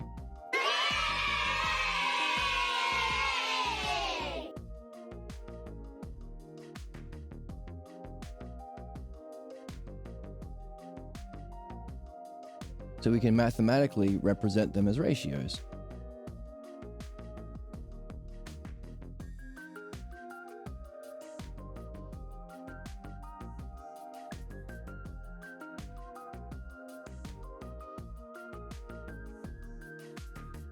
Level 1 is to level 2 as level 2 is to level 3. State of mind. Or level 1 is to level 3 as level 3 is to level 6. Level 9.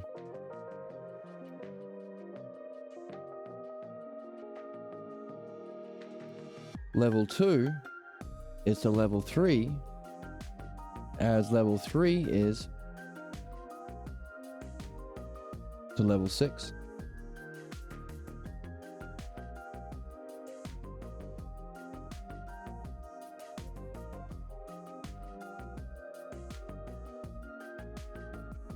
Arithmetic,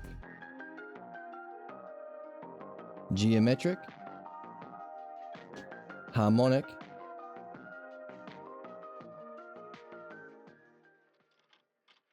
mean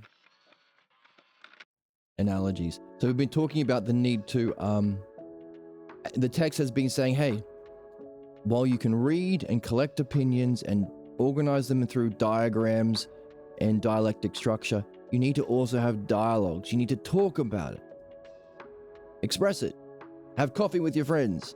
Say, cheers, let me talk about what I've been reading.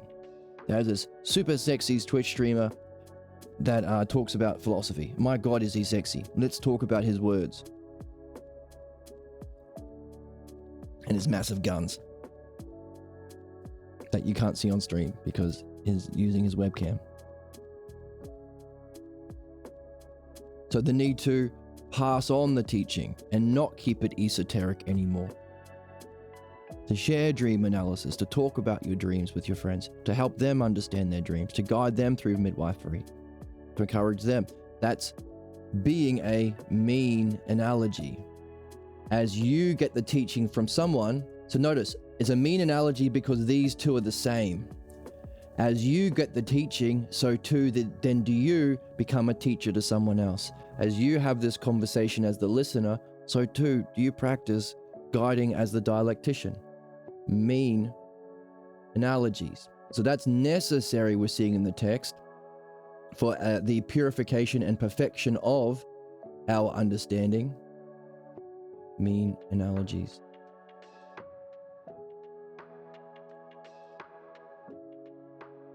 But that can also be represented mathematically. So while the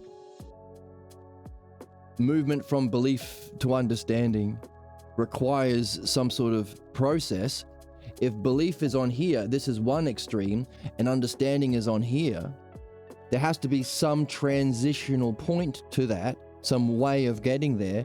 That's the love of Logos. So that's why you need to have a link to our Twitch stream on the business card.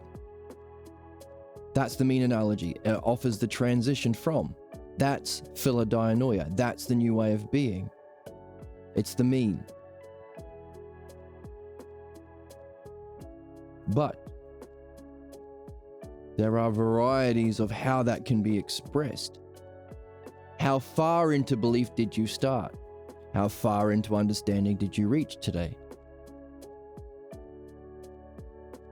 And the basic archetypes of mean analogy fit arithmetic, geometric, and harmonic.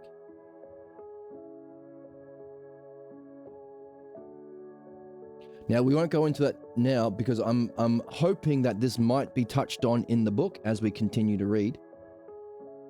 But only just touching it now because I'm saying, hey, look, this is a map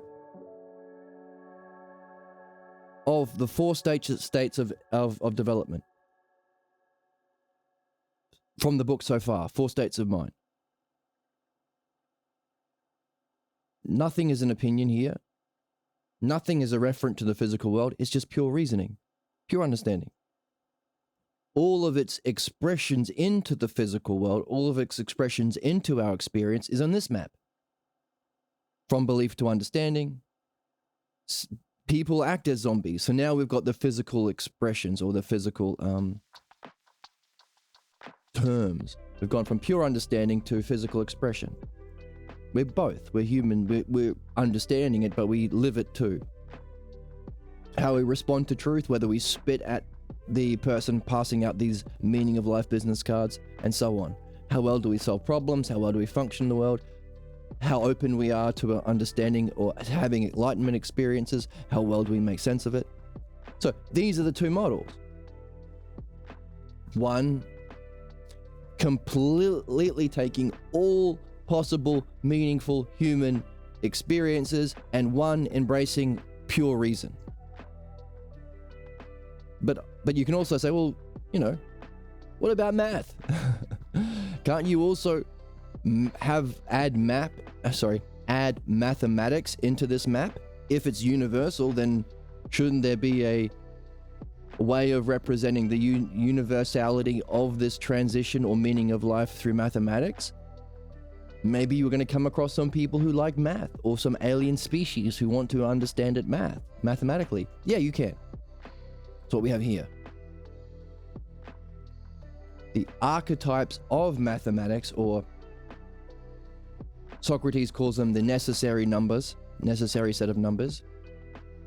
They're necessary because they give you what's needed for the 3 kinds of mean analogies or transitions through analogies in our development.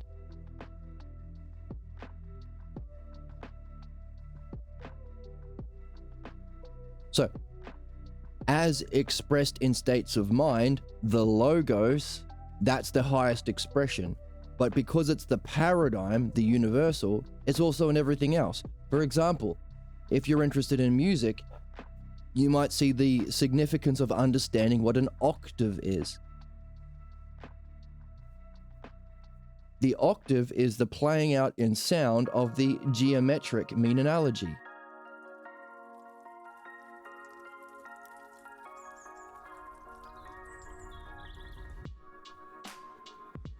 A C note might be 200 hertz, The next C note will be 400 hertz. The next C note will be 800 hertz. Doubles. Frequencies of sound. So, 200 is to 400 as 400 as to 800. There's your mean analogy. That's geometric. The other two, I'm not going to say which they are, the perfect fifth and the perfect fourth. Movement around the circle of fifths in either direction. Now, if you're not familiar with music, you can, look up circle of fifths on YouTube. It's the logos of music. Anything. Filmmaking, story writing, geometry, astronomy. It's all that. It's all this. It's all expressions of these fundamental mean analogies.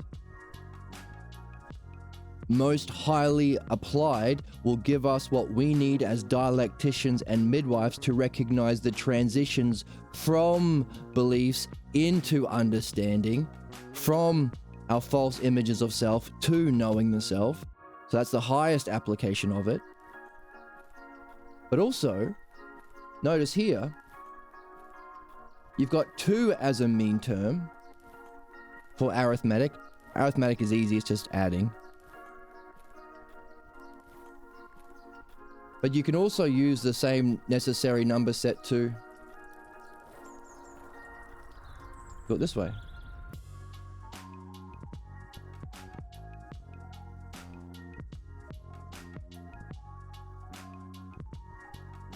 Two is to 3 as 3 is to 4.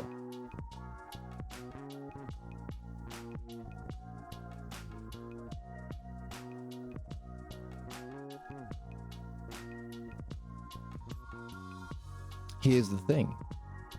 The mean analogy is 2 or 3. Feminine and masculine.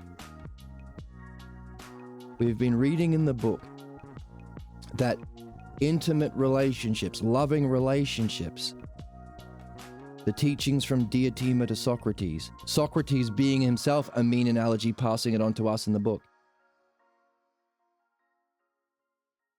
Between masculine and feminine in intimate loving relationships can guide us along our spiritual evolution from our ignorance to our enlightenment, from our problems to knowing the self. From an expression, from a recognition of beauty in the other, masculine beauty or feminine beauty, in body and mind, or really soul, good heart, good head. In those kinds of relationships with love and logos, you can climb this to reach your highest purpose, your goal.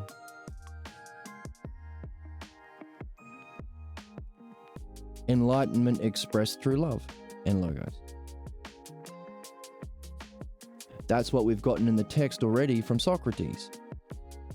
Saying, hey, the stages of development of your love and sexual intimacy, rejecting Thomas, Jesus' twin, who was a volcel. He thought human problems were from sexual expressions.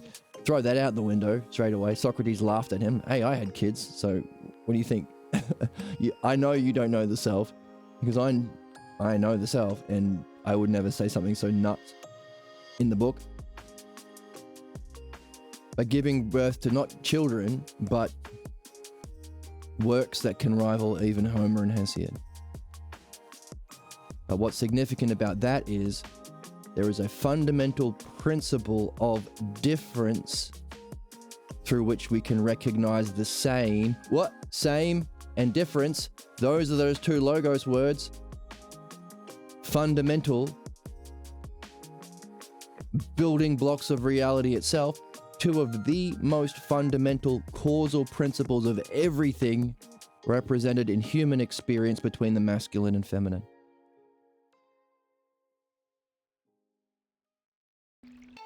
Represented in, remember, this is the human experience map that we've been developing. reflecting the intelligible map or the understanding-based map. These are the two maps that we've been playing with today. Equally so, analogy, which is the mathematical or understanding-based analogical way of understanding both, itself contains both. It contains the analogies of pure reason, but it also contains within these necessary numbers the expression of each as masculine and feminine. So, reflecting our human experience, you and your beloved, exploring your differences through sexual intimacy to discover what's the same. What's that? Using our purely cognitive model, a harmonious, loving and logos connection between same and different balloons, which is the definition of the state of being of the logos of understanding. To be unified, to be connected. Unified is knowledge. That's the bliss experience of knowing.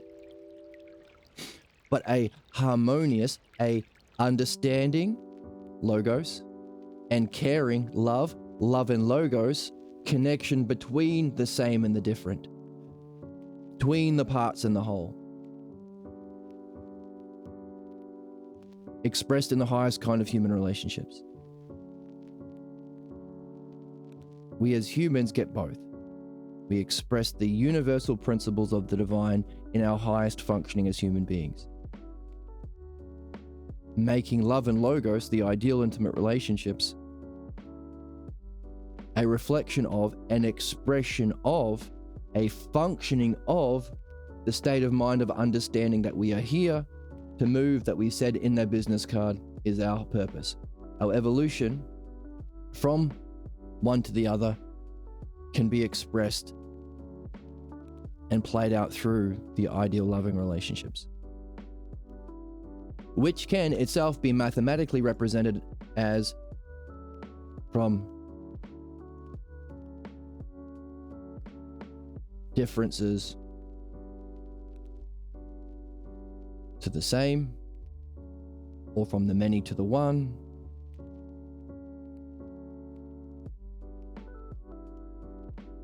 or from the many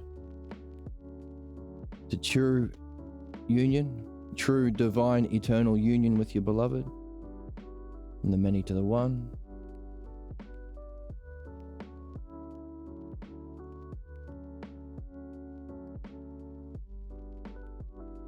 And that can even be represented mathematically.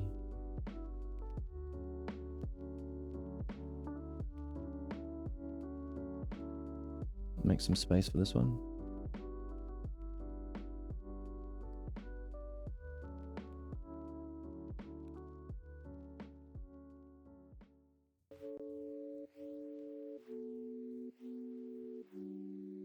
All right, let's just try that again.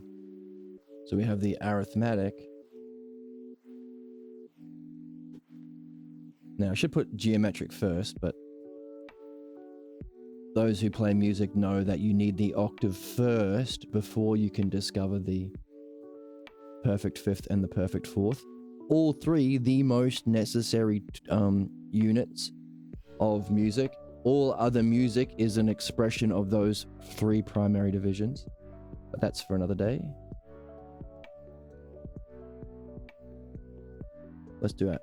1 is to 2, as 2 is to 4. There's our geometric.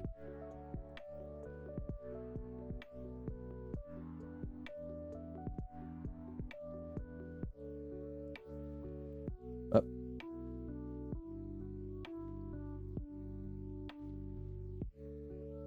There. Oui.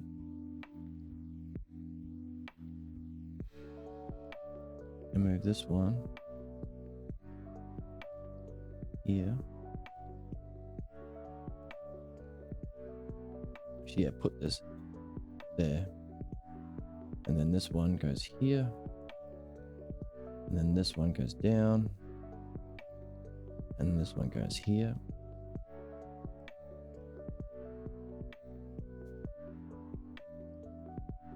And give this one a different color.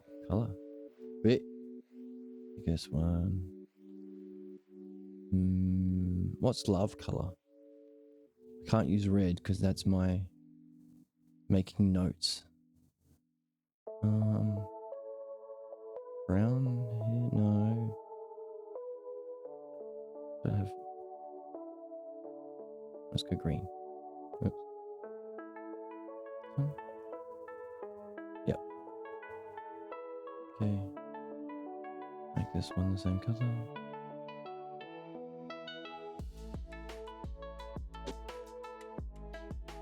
So we've got the feminine principle that we express through ideal human relationships, but also through the mean term being even.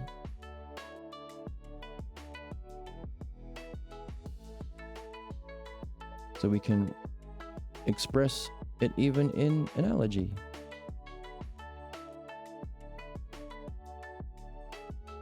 And the masculine would be 1:3 as 3:9.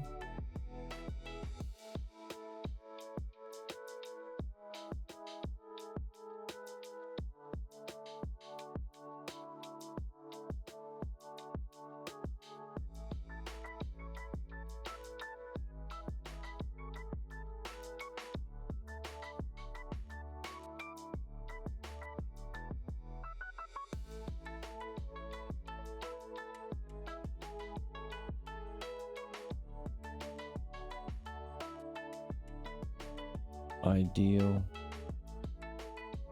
loving relationships.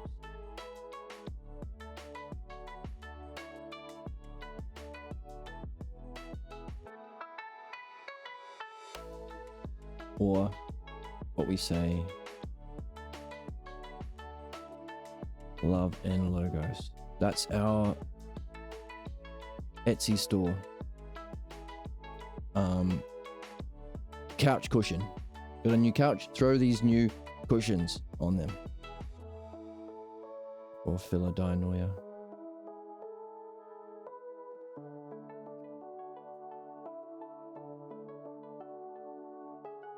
Philadelphia.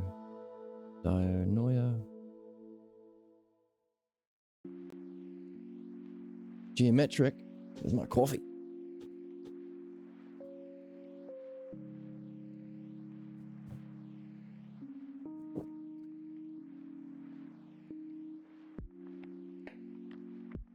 And harmonic.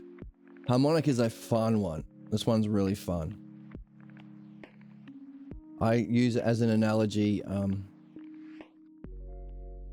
This one's really fun. It's a bit more conceptual. 2 as the feminine. Okay.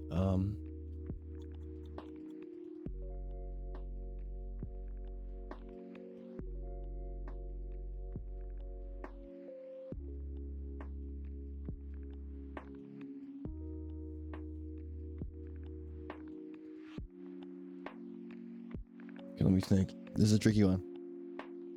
The metaphor I use is, imagine you're babysitting and you've got a baby on one side of the couch and a younger child on the other side.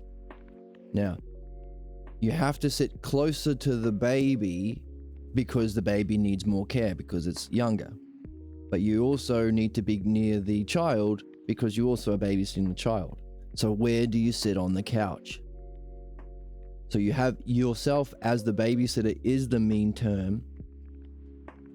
Depending on how much different their ages are would dictate how close you are to one and the other.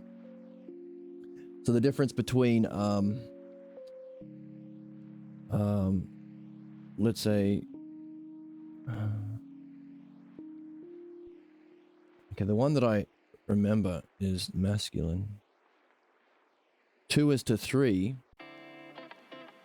So you've got a 2-year-old baby on this side of the couch.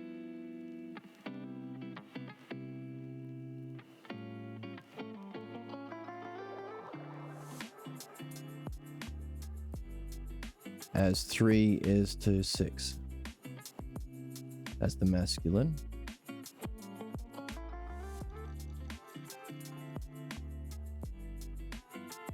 So the 6-year-old is 3 times older than the 2-year-old.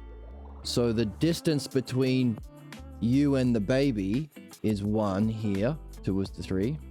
But the distance between you and the 6-year-old is 3 here. So the distance you are closest to the baby is you're 3 times closer, because the age difference between the 6-year-old and the 2-year-old is 3 times older. So the ratio and the differences between the extremes reflects the ratio and the proportions between you. That's harmonic. And that has its expression in music as well.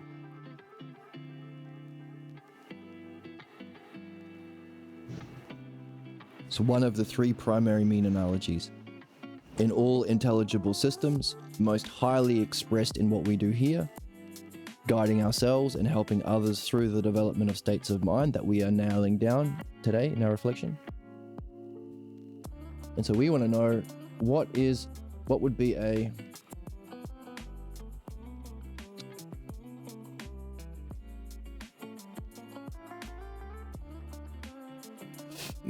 feminine. So we need an even number as a mean.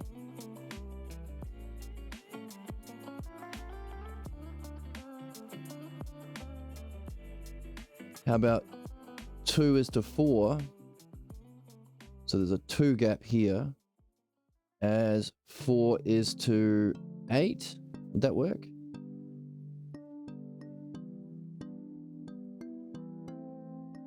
So there's a 4 gap here. The difference between 2 and 4 is double. The difference between 2 and 8 is not double, so that doesn't work. Okay, let's try again. 3:4, distance of 1, as 4:6. The distance between 4 and 6 is 2, so the difference in relationships where you're sitting on the couch is half or double. Your 1 to 2 is double. The distance between the 3-year-old and the 6-year-old is double. The 6-year-old is twice as old as the 3-year-old. Therefore, you sit twice as close to the 3-year-old when you're babysitting. That's the feminine expression of the harmonic mean analogy. And if you take the numbers required to fill out all of these, you have what Socrates calls the necessary number set. Now, if there are these 3 primary mean analogies that represent all intelligent systems, geometry, music, comic book writing, animation, everything, what's its cause?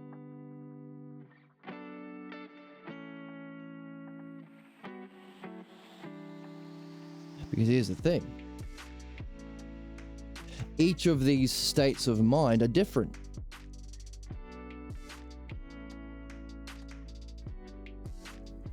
They're incommensurate. For example, when you experience the realm of being as knowledge, you're not pulling any referent from the physical world. It's the non-physical world. It's a different dimension. You've gone from liters to miles, 2 completely different things.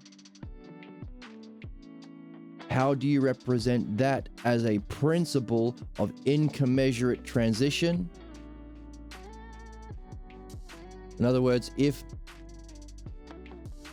the most simple analogy is a mean analogy, because regular analogies, it's like a shepherd is to the sheep as the king is to his people. That's 4 terms. There's no doubling up.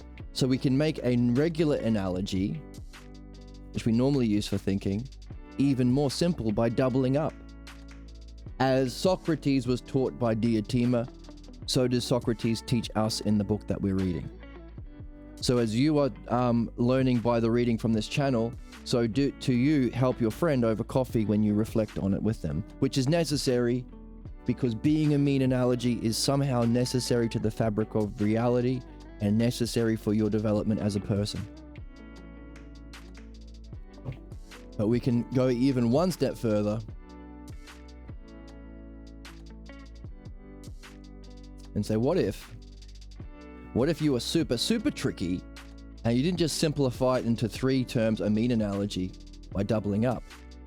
What if you actually said A is to B as B is to, and instead of bringing in a 3rd term, you're a bit super tricky, you're a bit of a super tricky trickster, and you went like this. A plus B. Ooh. Ooh.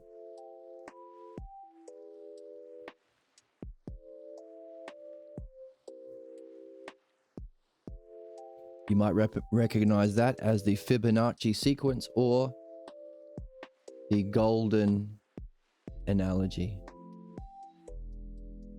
or the golden ratio. Golden analogy.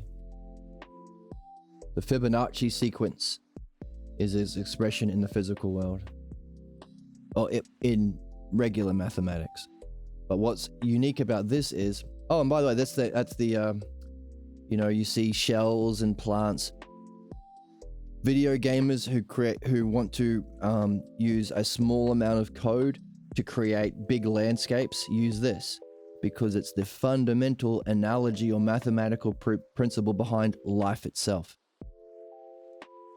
which then has within its class or within its divisions the 3 playing out of these mean analogies as its terms.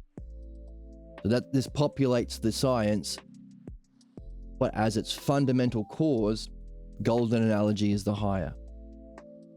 It's the mathematical expression of the logos, or the mathematical expression of knowledge, being. The logos expressed most in the highest state of mind. Now, there is an even higher state of mind which had to give rise to the golden, which is interesting because we could call this this is called the brilliant light of being, but its mathematical representation is the golden ratio or the golden analogy. So gold and light kind of fit.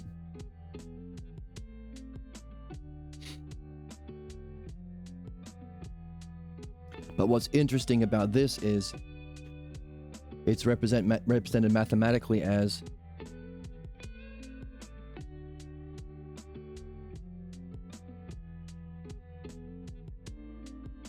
for this to make sense in numbers.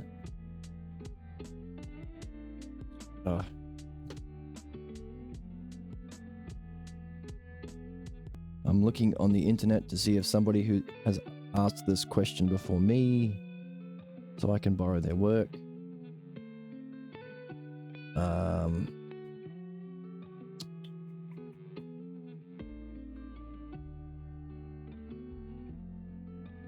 Can't see it yet.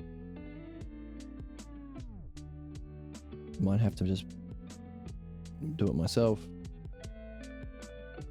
1 is to 1.618 as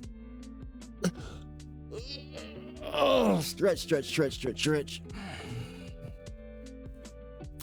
as 6.18 is to what? Okay. Golden ratio as a series. That will give us the first three terms. Nope, not that one. That's the Fibonacci sequence. That's different. Nope. No. Not the Fibonacci sequence. That's not what I'm asking.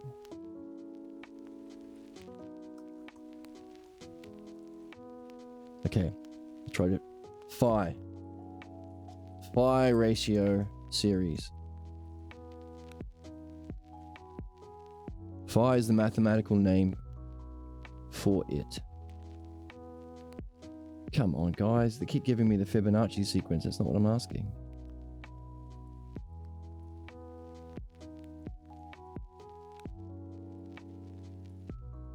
Fibonacci's are for babies.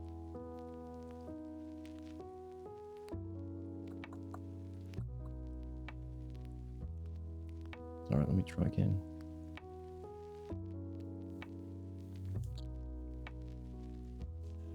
The phi ratio, nope. It's not Fibonacci sequence. I want the actual phi.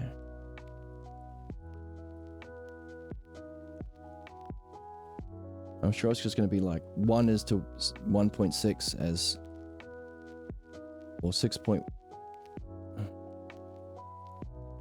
It's going to be easy. It's going to be like 0.618 is to 1 as 1 is to 6.8 or something like that. I'm sure it's something like that. From memory. Oh my goodness. Okay, let me just pause. I thought so.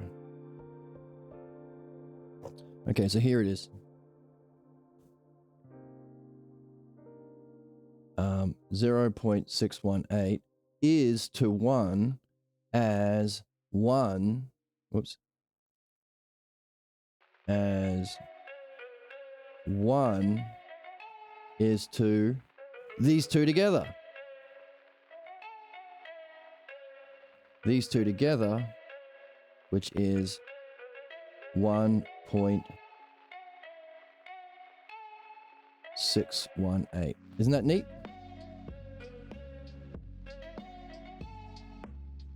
Now, what's curious about the golden analogy is each of these numbers do not fit together. They're all imaginary numbers or irrational numbers. In other words, it's 0.618 04 whatever. It keeps going. In other words, the proportions needed, the system needed to understand this one can't be applied to regular numbers needed to explain this one, to understand this one. Same thing for this. So the golden analogy is interesting because here we have our union of male and female together. It's the ideal, just as true intimacy or true sexual expression and love culminates in the union together in the expression of beauty itself. Individual minds joining with the mind or being, bliss. So here we have A and B together. Feminine and masculine together. But these are incommensurate, is the word for it.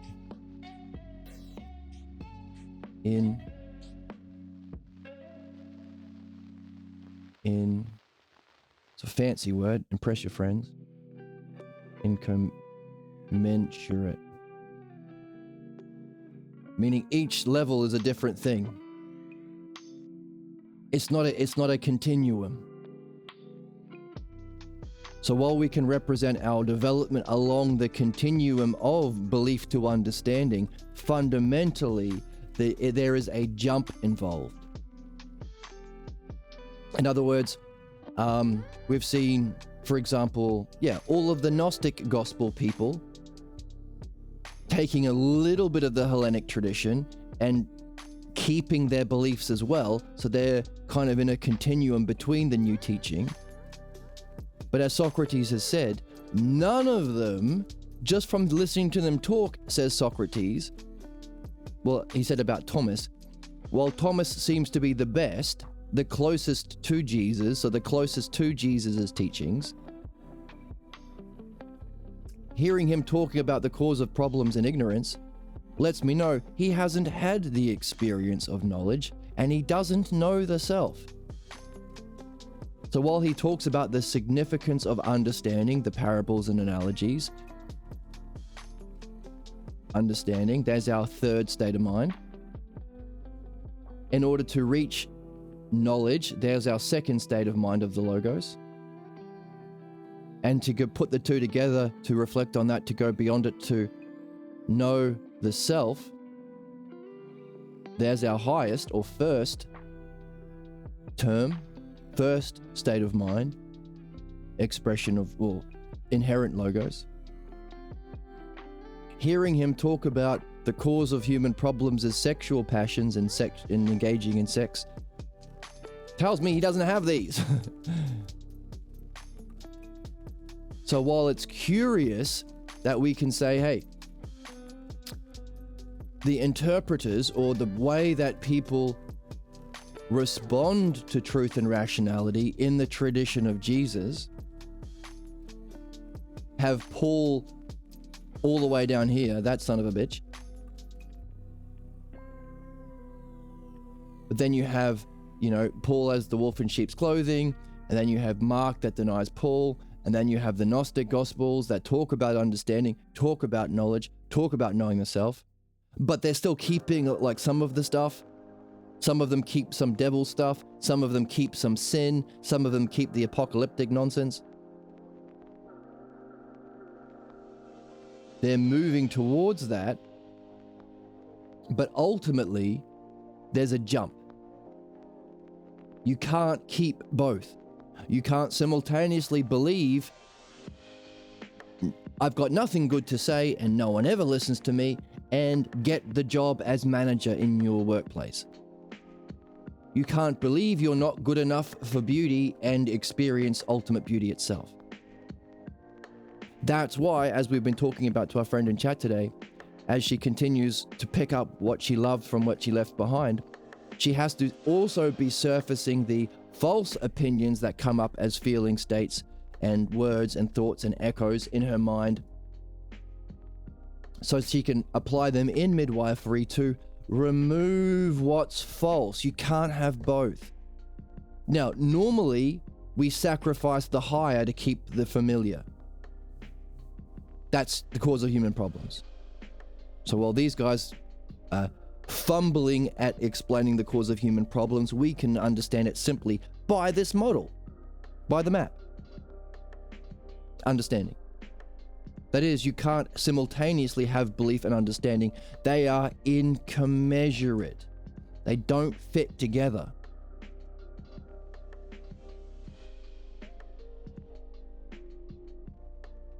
You can't simultaneously believe you're not good enough to be in the presence of beauty and ask out the most beautiful streamer on the platform. You gotta do the work to remove that, or take the jump, take the risk, and see what comes up that says, no, not me, I'm not good enough. Have you seen how many viewers I have?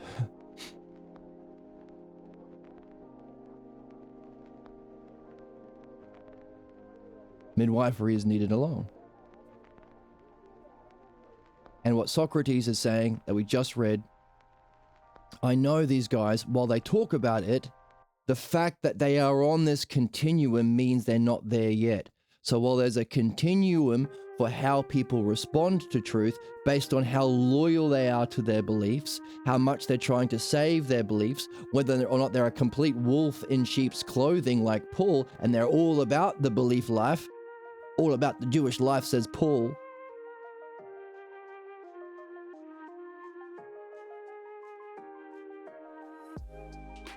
Or whether they're trying their best to be new, but they have unsuspected the unknowing lie, Socrates calls it, the one that you can't be a philosopher if you tolerate the unknowing lie,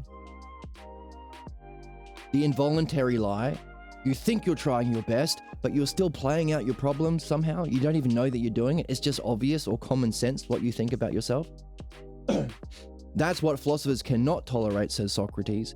That's why you need midwifery. Our fundamental false beliefs about ourselves that's incommensurate, like the golden ratio, can't fit in this, will block us.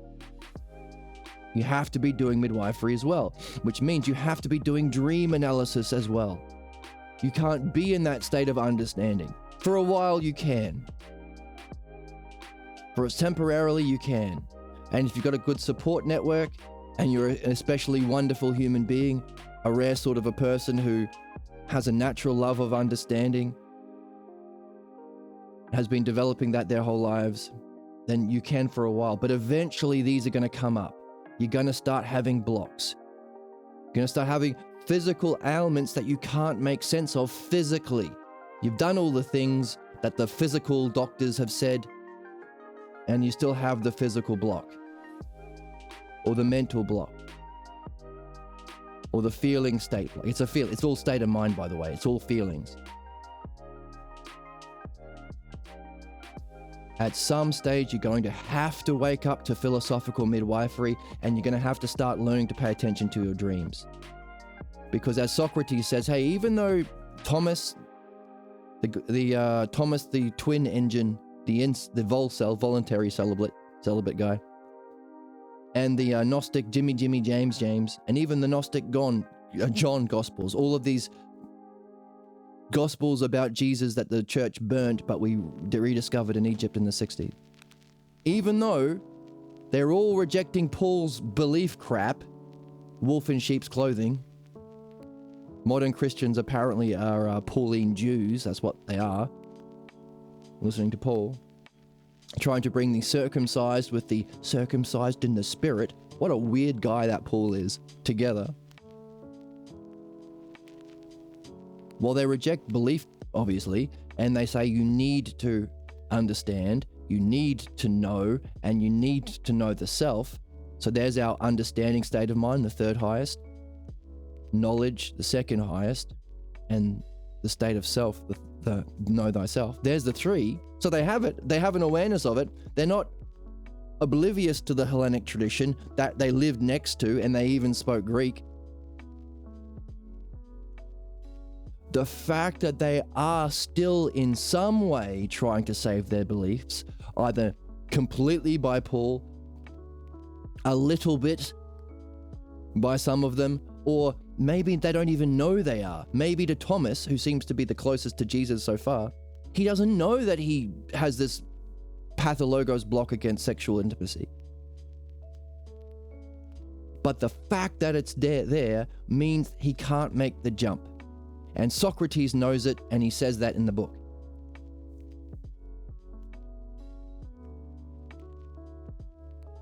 Let's find it again.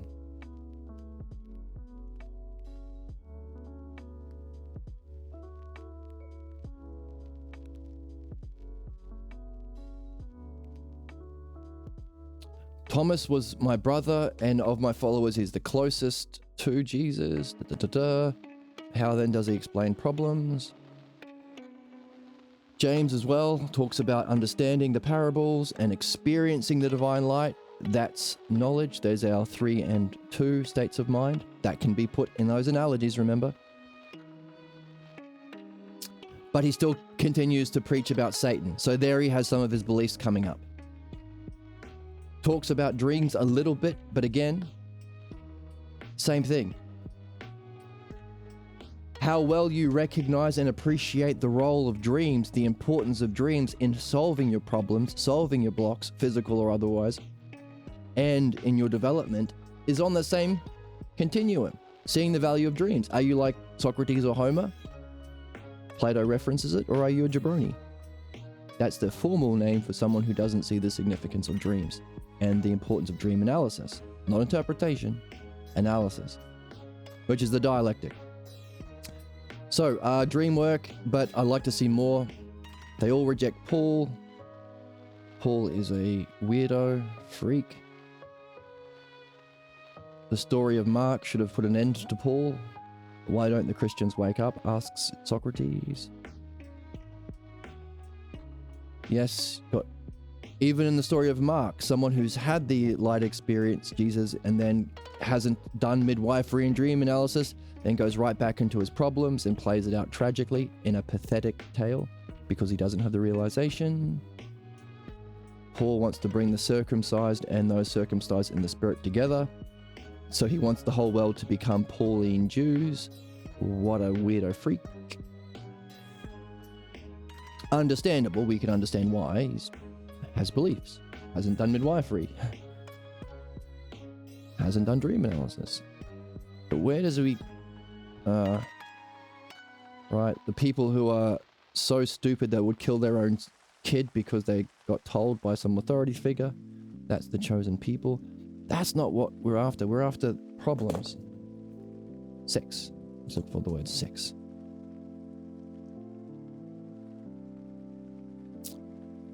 Feel like a young teenager. You get a book in class and you first, let's see if there's the word sex. Let's do a search for the word sex. Here we go.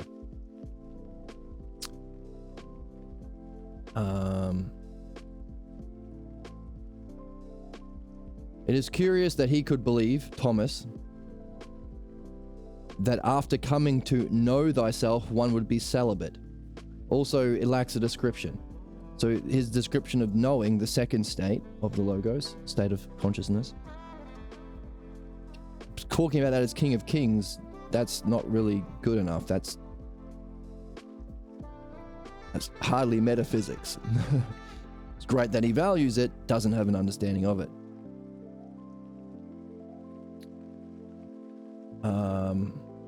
Socrates rejects the idea that love expressed through bodily desires is a sin.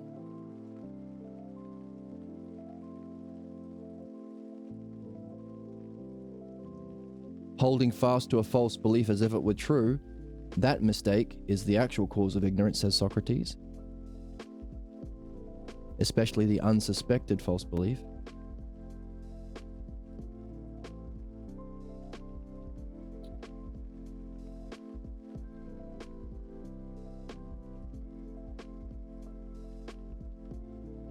And Socrates says, by the way, you can find the divine present or absent in anything you do. Insignificant acts. So why don't you just make love in the highest possible way? I fathered my last son when I was 70. And I've already had several sons. Do you want to actually talk about the actual cause of ignorance? Should I say more? What blocks mankind from knowing himself is a simple matter, but it's mysterious to most. Because it is said that is because man's being told that you sin because you are to be told that it's because of sin is not a good idea. It's a bad idea. Let's talk. It's because of sin that you are blind to the goodness of the divine. Garbage. Talk about it later. What's actually the cause of problems, says Socrates, is holding fast to a false belief as if it were true. It is an error. It's a mistake. And in something you don't even recognize as a mistake, the unsuspected lie. Or the unconscious lie, or the unknowing lie. It seems impossible to dismiss it. It seems obvious. It seems common sense. And by the way, of those class of beliefs that you can't avoid, maybe you can step around them for a while and do some great things.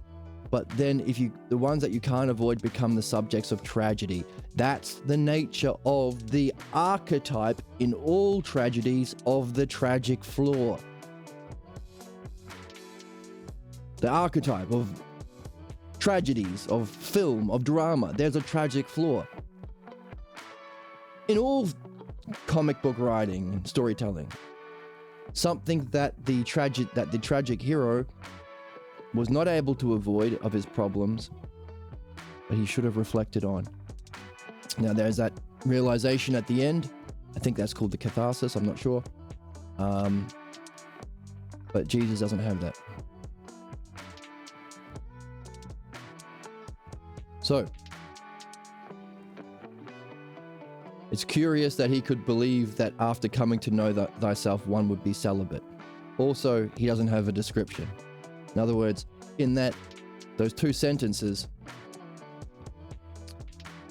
Socrates says you can't. So while in this continuum of moving from the old to the new, our old false beliefs to fully embracing the new, while there are some like Thomas who see the value of understanding, see the value of that experience of divine luminosity or knowledge, and see the value of knowing the self and make it primary, Socrates says, I can say that the simple fact that he has this block against the highest kind of sexual connection, he doesn't know the self. And I can see that in his description of the divine luminosity, he probably hasn't had that experience of knowledge. And I can see by his description of it as simply the king or kings, and not what we've done today in fleshing it all out entirely, purely rationally in this model, expressed in all human functions. In this model, Socrates says, yes, you can see that you can, what was it?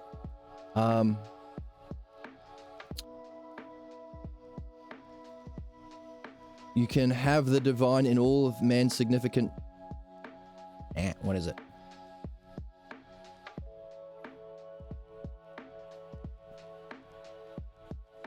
He says,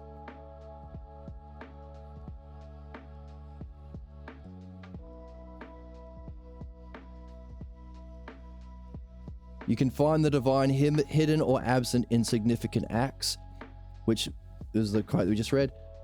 This is the divine in all of the significant human acts, and this is us developing that model. While we have the pure reason over here, we have the mathematical or analogical expression over here. We also have all of the significant human acts: evolution, sages to savage to sage, responding to truth, learning, functioning, state of mind, our goals, how well we can grasp our enlightenment, how we can solve problems, and how much we see the value of dream analysis. Same continuum. I can say he doesn't have it, doesn't know the self, he doesn't have knowledge, and his understanding is garbage. He doesn't have this. Therefore, we can recognize that even though there's a continuum, Thomas is still better than Paul. Trying your best to reach there is better than this. There comes a point where you have to do dream analysis and midwifery and find the false beliefs that cause you to be on the continuum, because that final stage is an incommensurate jump. Even the most wonderful, beautiful people that we've seen who are doing their best to share truth and rationality, who are addressing the false beliefs of weirdo chatters, or trying to solve the problems of right-wing nonsense in the world, trying to be a voice for the left or progressiveness. Encourage people to answer questions, reflect on causes and principles. Even those people who are furthest, the best of us, because they're furthest along this continuum, there comes a point, and maybe they can have it as a state of being. That state of being is a jump, but also it's necessary to address the false beliefs completely, including the unsuspected false beliefs that will manifest as physical blocks sometimes, because this movement is an incommensurate jump. It's not that you are a better person than before, it's that you are a new person, because the old person that you're identified with wasn't real. You can't save it. You can't save what's false and bad. You can't save your false beliefs about self and reality. You can't keep the false images, because the self is beyond images. Reality is beyond belief, and beliefs cause problems and conflict. You can't be at peace and in harmony by being in the state of being of understanding, defined by definition as a harmony between the whole and parts, between the eternal and the time, between the timeless and what's happening in time. You can't have that harmony or peace while being restless, the state of being a believer. You can't have the harmony between the two while keeping some kind of belief, because belief, by definition, is a disharmony between them. You can't have harmony and disharmony. It's impossible. You have to sacrifice one. They're incommensurate.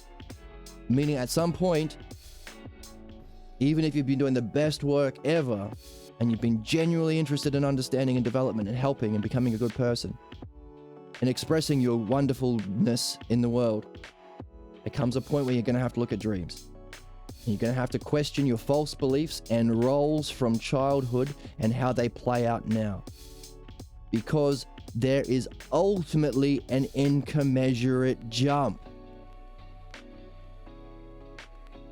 In other words, these mean analogies that we can use to explain the development through states of mind that all human beings are going through, in all species, in all times, in all galaxies, in all universes, even in the multiverse, while we can express it through these mean analogies, which do have a feminine and masculine expression, meaning we, as Socrates says, sexual union and attraction to your beloved is a wonderful fucking thing. And it can be expressed ideally from the difference to the same, from the many to the one, through love and logos, the ideal relationships. So while the map of those states of mind and human development and progression through love in your individual relationship has an expression through these three mean analogies, there is even more primarily a first analogy that is even simpler than a mean analogy, a three-term analogy. It's a two-term analogy, or the golden analogy. And those who are familiar with story writing know that it's at this 61% of the way through the film, you have a significant event. Or inversely, 38% of the way through the film, there's another smaller turning point. Just like we've reached a turning point in this text where Jesus turns on his desire for understanding and seems to support belief. Something triggered him. Jesus hit his block. So actually, no, I think it's good to, while I was following along with the significance of understanding knowledge and self, to be free, I think being unfree or limited is actually good because it makes you a child of God. Because that limitation is actually following the laws of the cosmos. It isn't. Because that would be free. State of mind and logos. If you're making comic books, you will know that, or maybe you've learnt along the way, that the way you compose your cells, or if you're a filmmaker, the way that you compose your shot, you've made this 61%. It's kind of like, sometimes they say the rule of thirds, but they really say, no, don't take thirds. It doesn't really feel right. What feels most right to the soul is this golden analogy. So you have kind of like, not exactly, if this was third, if you divide it up into thirds, your shot, like that, let's say, it's not quite thirds, it's not quite. So bring it back a little bit to about here. So it's 61%. And about here, 61%. And then have your character here in your shot. That will feel right. That's the golden analogy, which is obviously expressed in plants and shells and the way trees grow and everything else.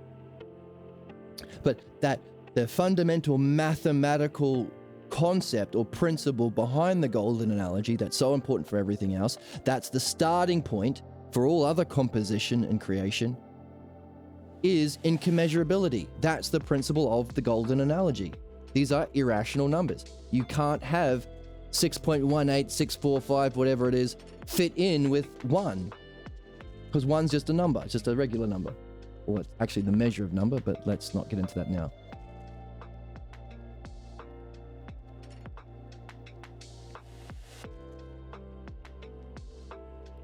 Incommensurability is primary. So that's for filmmaking and story making and writing a text like the one we're reading. But the highest expression of these mean analogies obviously is human development or states of mind or evolution, helping the world, helping individuals, helping the species, helping the cosmos, which is just what we've been talking about. There's a reason why it's the meaning of life. It's the most important. These states of mind we've been mapping out here,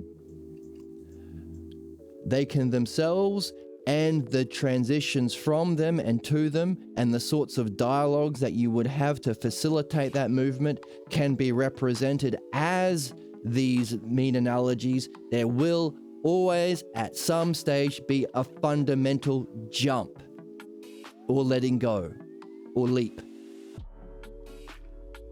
In spiritual circles, they have a lot of different ways of talking about that. But mainly it's either a letting go or a jump or a suddenness or a gift. From what I've seen, those are the 4 categories of talking about incommensurability in experience. At one point, you're going to have to jump or let go or be open to the sudden or accept the gift. And the gift is dream analysis. I mean, the gift is the jump, but one of the best ways of having a gift given to you on a platter that you are able to unwrap is dreams from your dream maker. The way of unwrapping it is the exercise of understanding, the very thing we're here to do. It's not interpretation. In other words, you don't have anything on this side of the scale. There's no belief. It's not belief. That's dream interpretation. That's Oprah's book club meaning of dreams. That's Gwyneth Paltrow's Goop dream book. No, this is actual understanding. You are yourself developing your own thinking. The same way we're learning to read the text, the same way Socrates is structuring his dialogue with Jesus, the same way we practice with our friends, the same harmonious relationship between the aspects of the self-logos, we also get to practice in dream analysis. And we get the open present at the end of it, meaning it's a win-win. It's a win-win.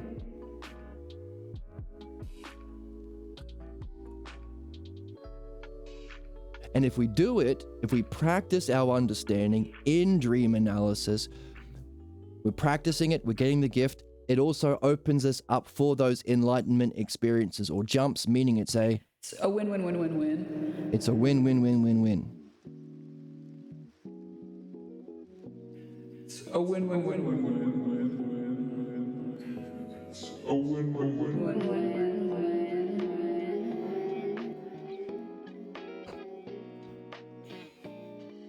A win-win-win-win-win. The chipmunk is drunk. A win-win-win-win-win.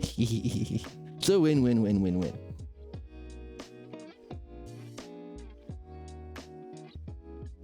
So, at the end of it, as we're learning, as we grow, as we collect the right opinions from the text, as we try and organize them in our dialogues, diagrams, and dialectics, we are progressing along that continuum from belief to understanding, the very meaning of life, what we have written on those business cards, but at some point there's going to be a jump. We have to be open to it and receptive to it. Anything that says we're not good enough, we've been practicing realizing it's garbage. The self is beyond everything, the cause of everything, higher than God, by definition. The cause of creation, God, the cause of beauty itself, the cause of the principles of creation, so that we are free of anything that will block our development and completely and open and receptive to that jump because we've understood in every possible way, including mathematically, that jump or leap or letting go or receptiveness to that complete incommensurate change is necessary and good. It's what we're after. It is the good. The good, the jump to the good self.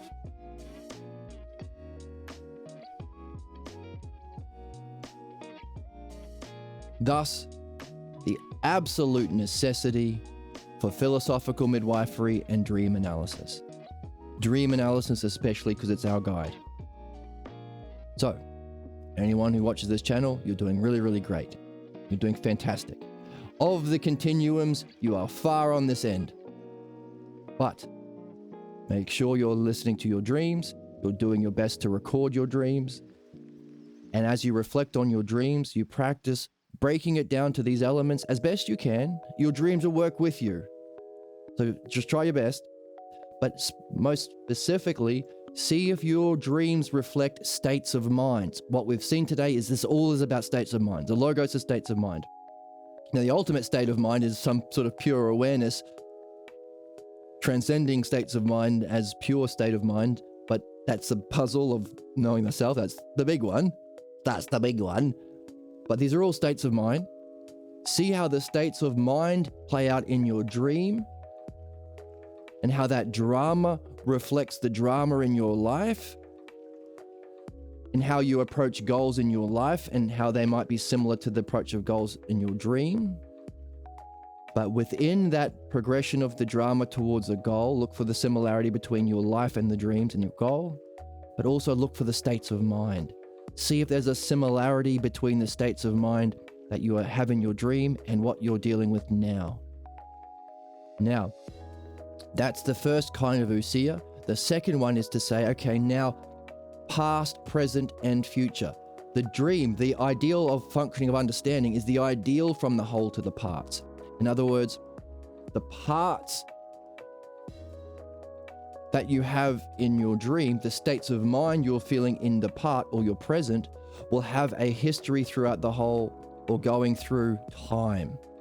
There will be a state of mind that's like it in your dream, in your present. There will be the same expression of that in your past. That will have a history for you. Maybe not the exact state of mind, but how you were treated. Did you get a special kind of care when you were this way? Did you get a special kind of attention? Were you able to express yourself in a way that would finally get you heard so long as you were in this state? Was it very, very important for you to be in this state? Otherwise, you wouldn't get care or attention or help or aid or listened to. Therefore, it was a kind of solution to a problem that played out in the past that limits you now. Just like the pathologos had a role within our caveman evolutions, but it no longer serves us. It kills us now.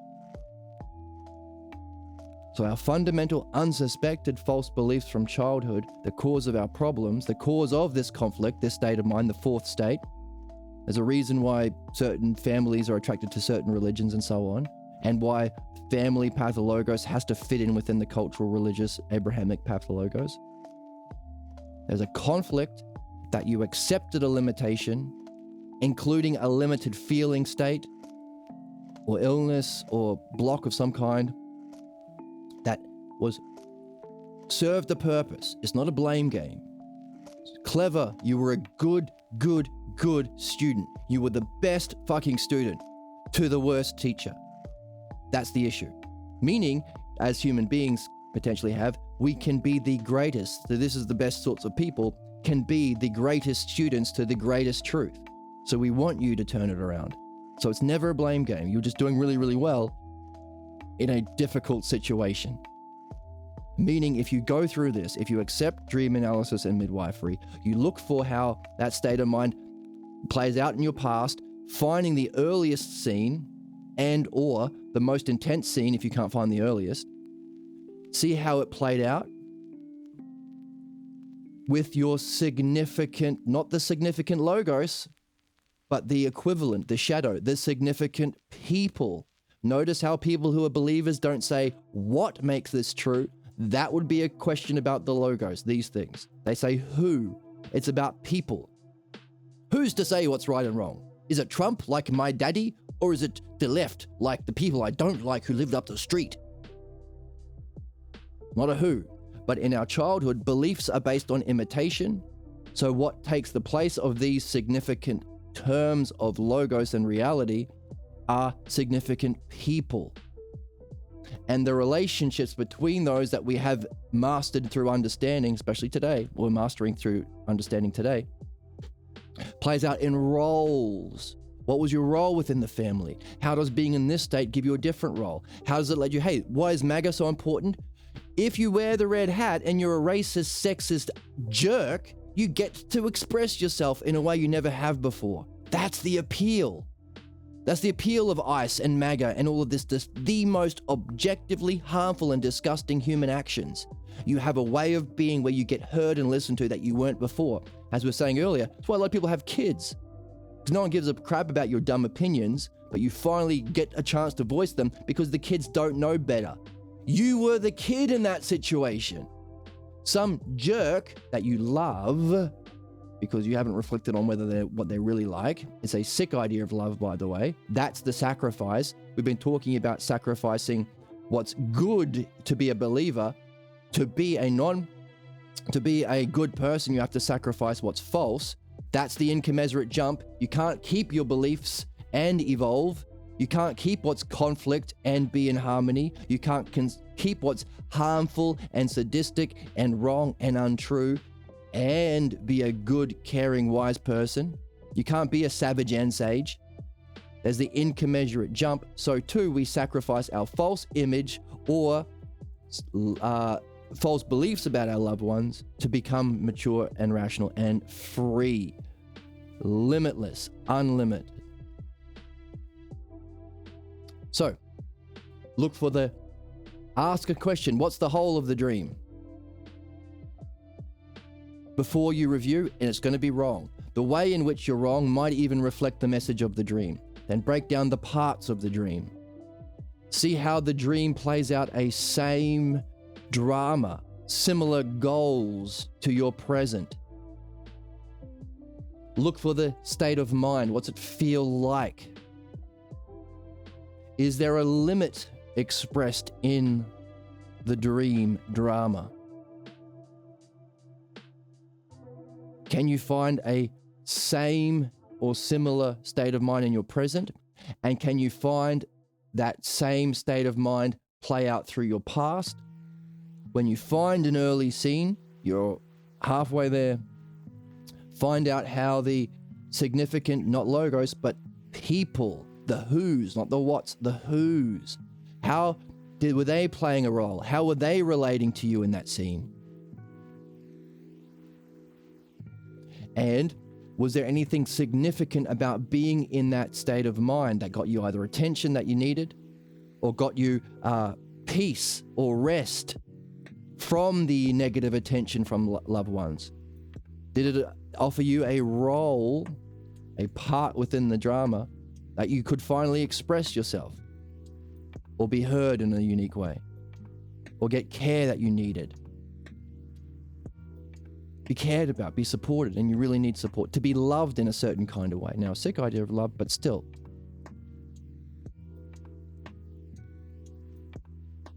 And then ask the question, do I need that anymore? Now that I'm out of the house and I am seeing for myself and I am connected to my real guide, dreams, do I need that limit that served a purpose?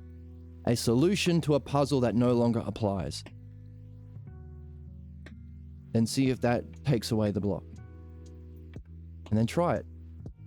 Try to go back to your way of being, your high goals, your understanding.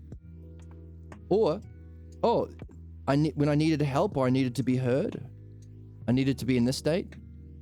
I wanted to reach out to someone and I needed to be in this state. Well, what if I just reached out? Now, I know that I'm carrying a false analogy because that's the cause of problems. The analogy is my present is like the past. The past is the real. So if that's the ideal of love and beauty, that's the shadow of reality. That's the imitation of knowing. the cosplaying of my parents pretending to be knowers.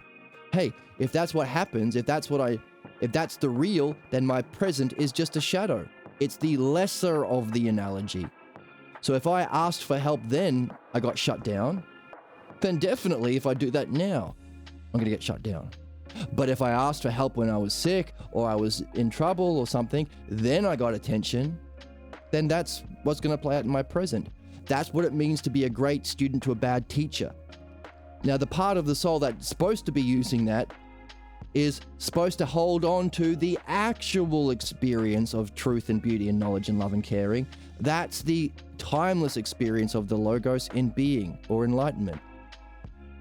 So that's our model of beauty and justice that we should be carrying as the greater in our analogy in our present, so we can do beautiful things, create beautiful things, and function in a just way through understanding, state of being of understanding. That's what it means to be holding on to in some way the whole, the timeless, the unlimited, while also functioning in our world through parts and divisions and difference. So in other words, it's an imitation of enlightenment. Virtue is the false distortion of, or vice is the false distortion of virtue. It's a fake enlightenment scene. Get the pretender off the throne and get this on the throne. And if you're open and willingness to risk and have a willingness to risk it, you might find that block gone. And as you reach that goal, look back upon yourself and realize, hang on a second, as I had that goal, reached that goal in a new way, what happened to my old image of myself? Is it something that has developed, grown? Have I added more to my old belief? Is it a continuum? Or did I have to completely drop it? I didn't need it. When I was able to reach out or express myself or whatever it was I needed to do, was I completely free of what was false? No image of myself, no belief, just curiosity, openness, and a desire to understand, to benefit, and to know the self. Is that all? Just me open, free? In which case, that's the jump. You have lived in your personal experience the mathematical and analogical expression of the golden analogy, the highest expression. You've jumped, you've let go. It took a mini jump to be open to dreams. It took another mini jump to record it when you wake up into audio straight away. It took another mini jump to transcribe it from memory later on in the day, and then throw it up on Turbo Scribe and get the translation from the audio, save a bit of time, and compare the two. And took another jump to reflect on it in the way we just went through, using these self-logos terms, using understanding. It took another mini jump to trace it back to the past, and it took so these are increasing levels of jumps to question your loved ones that you've never questioned before, question the roles, and it took an even bigger jump, so series of little jumps of new, different, to come to a conclusion, and then the final jump, risking it, testing it. It's just a hypothesis until you put it into experience. Understanding facilitates knowing. You need them both. Then once you do it, reflect on it and realize, holy crap, I was free for that moment. I jumped, or I'd let go. And then can I have that as a way of being? By the way, if you try it and it doesn't succeed, here's the good news. You're going to have another dream tonight. Your dream works with you. The dream maker is the actual personification of a loving relationship. It's incommensurate with our false beliefs from childhood. Mummy and daddy and culture and priest and imam and all that crap. To sacrifice the false for the true. You have that relationship of the true. Just as you are the self always. It's letting go of what's false through a mastering of what's true.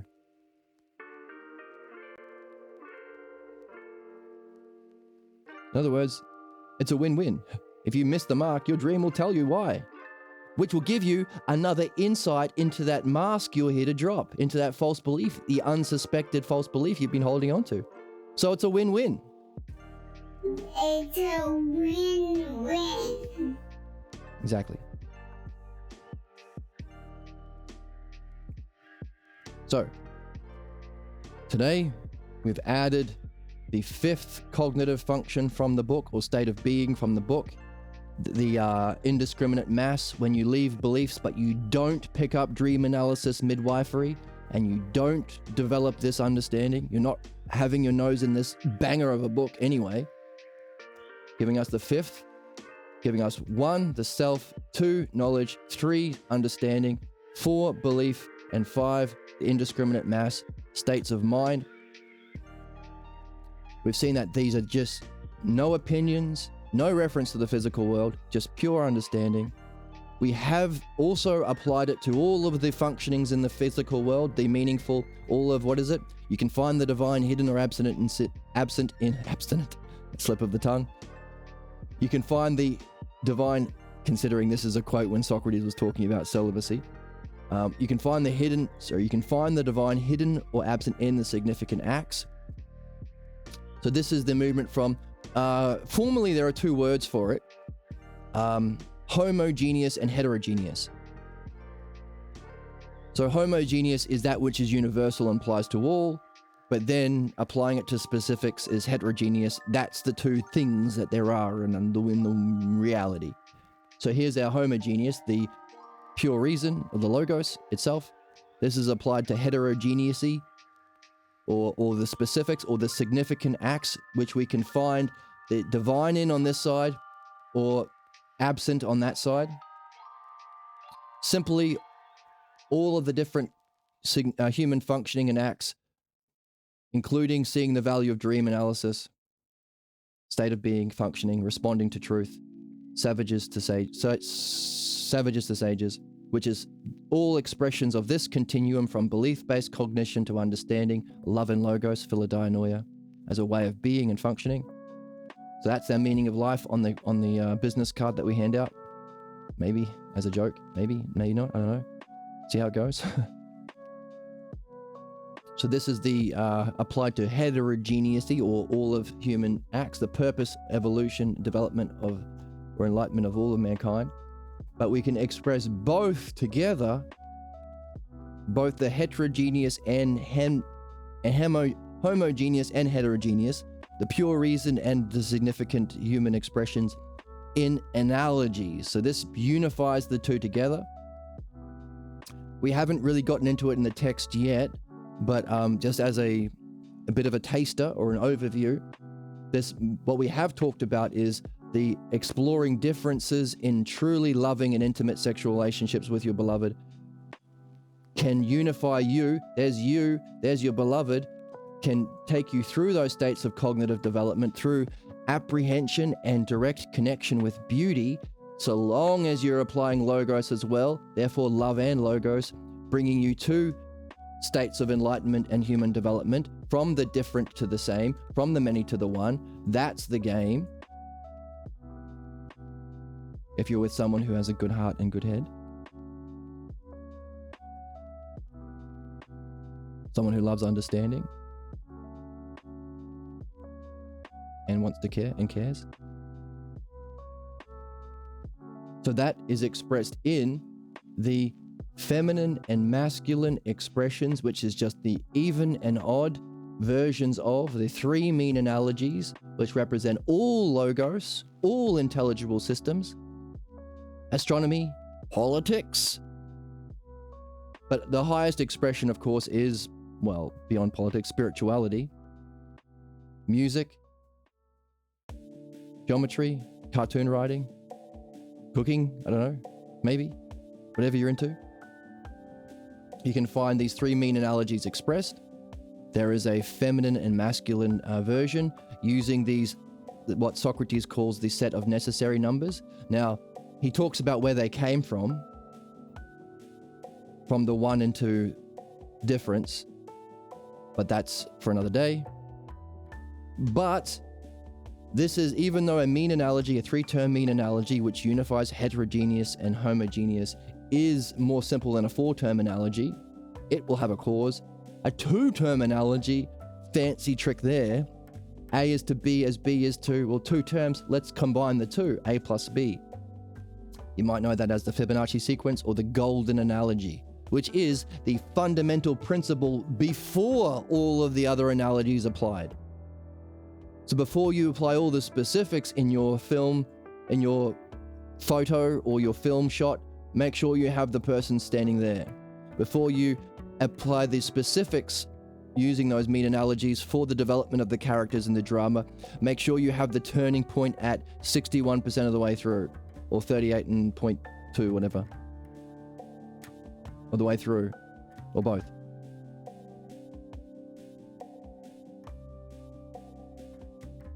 That's the golden analogy, which is the also the mathematical or the analogical expression of, ratio. It's mathematical. It's got the number here. That's phi, by the way, for mathematicians. Is that phi? This one? Looks like that. Circle with a line through it. Which is the principle of incommensurability, which is prior to and higher to this. So as we've been seeing, there is a continuum from belief to understanding that represents all human functioning. But ultimately, there's a incommensurate jump to a new way of being when you sacrifice, true sacrifice, you let go of, abandon what's old and false, any belief and image of yourself, and realize yourself is beyond images, beyond belief, timeless. And it's your own timelessness and the aspects of mind, the mind, that become the aspects of the logos for your functioning in time. So you're most ideally out of time in a state of being and functioning in time as well. And you use all of that to go beyond to know the self. That's the principle of incommensurate jumps or letting go. Leaps. Let's jump, says Pierre Grimes. Let's all jump. I've heard him say that. If it's a jump, let's all jump. And by the way, that jump is facilitated through philosophical midwifery and dream analysis primarily. Because while you can develop through understanding, as we've seen time and time again in this text, you're still going to be blocked if you're holding on to your beliefs, especially your unsuspected ones or pathologos. Equally, you can be doing midwifery, but unless you take the leap and risk applying it to approach your significant goals or reach out to significant people, whatever, you need to risk it in that jump. That's what causes the transition. Therefore, while understanding can give you, prepare your mind, as Socrates has been saying, I think actually we find it in the text. Prepare. Well, our reading and our learning and our practice of conversations and dialogues and collecting right opinions in philosophy,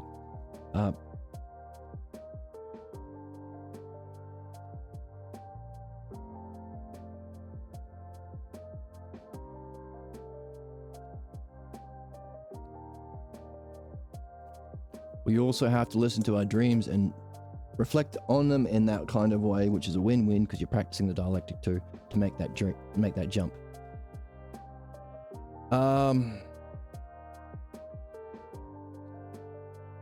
These images are what man takes as reality. They permeate his thoughts and dreams.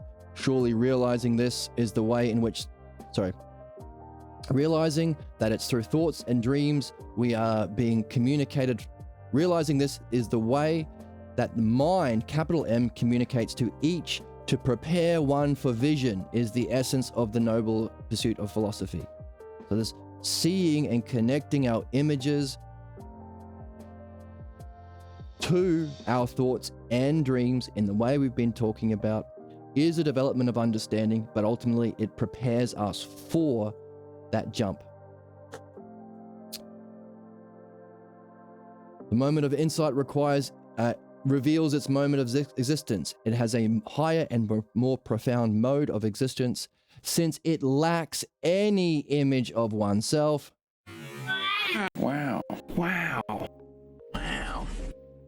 We can say that it ushers in a dawning realization that the soul is not subject to time. It's these kinds of experiences that prepare the mind for more penetrating insight into our mode of existence and into its more profound way of functioning. It has a power capable of reaching into what's most divine. This activity the soul experiences in time, but these states of mind, it steps out of that temporal passing phase of being and enters into the timelessness of reality. So this is why it can be said that the soul's activity is in time, as its existence is timeless or eternal. We could conclude that since it reverts upon itself in the activity, and since it's recursive in respect to its existence, all the parts are of itself and it's focused on itself, it's self-constituted. The idea of being self-constituted means all its functions, its mode of being, and its power and activity are within itself, and it stands independent of anything else, incommensurately. So we can say it's self-constituted. So it's this. Here we go. Here's the code I was looking for. Add to all that.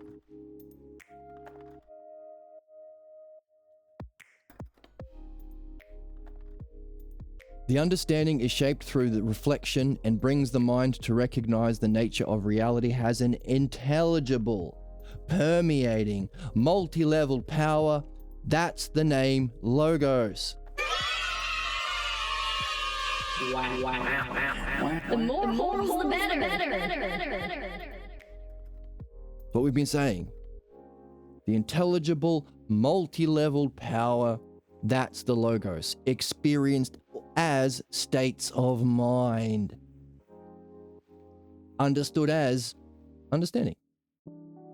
Okay? The understanding developed prepares the mind for a visionary experience, confirming for the philosopher that it is genuinely possible to be present before the good itself. So our preparation is through understanding, but it's through midwifery and dream analysis we make that golden analogy, golden ratio, incommensurate jump to a new way of being, showing us what we would never have suspected until we got there, that we are present before the good itself. The self. You are now the state of self. That was what it was all about. But you've gotten there with an art in your back pocket, allowing you to be yourself a mean that passes on this tradition for the rest of our species. And maybe ultimately to the cosmos. The sight of this beauty of the divine luminosity awakens an intense desire for union with it, like for your beloved. So too, it is the desire to participate in it most fully. Oh, you want to squeeze her. The name we give to this desire is love. For love is the desire for the beautiful and good. Is also the most good. To experience it and understand it in depth is wisdom. You don't just want to love and squeeze her, you want to understand her. It is the practice of being open to it and participating in it. That's the practice, is an exalted kind of knowledge. So by being open to our dreams, being open to this kind of reading, to being open to these kinds of conversations, and to be open to letting go or jumping is a practice.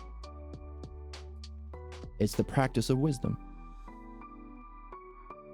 Its goodness shines throughout, and it becomes that to which one looks when forming an idea of what's just in man's society. So if we also want to address political problems and fix the problems of society, it's through that experience that we've reached through this culmination of understanding, which is the preparation, midwifery and dream, which is from the book, all these dialogues and diagrams and collection of opinions, collection of the terms. That understanding, along with the jump facilitated by dream analysis and midwifery, allows us to experience beauty itself which we awaken a strong desire for full participation in it, but it's also the object of reflection of beauty and justice for what we have to look at if we want to create a good society, if we want to solve problems and create a model of justice. So that's our new figure on the throne. Our old images of self and reality were the pretender that we keep as a false analogy that we play out in the present. Our present is just like the past. I have to be sick to get care or whatever. No. This sits on the throne now as the model that we now know, experience, and understand as the model of justice. Now this becomes the greater that we carry with us as we go. This is the archetype that both of you have been looking at in your loving relationships, talking about, helping each other reach together. Differences to the same, the masculine and feminine to the self.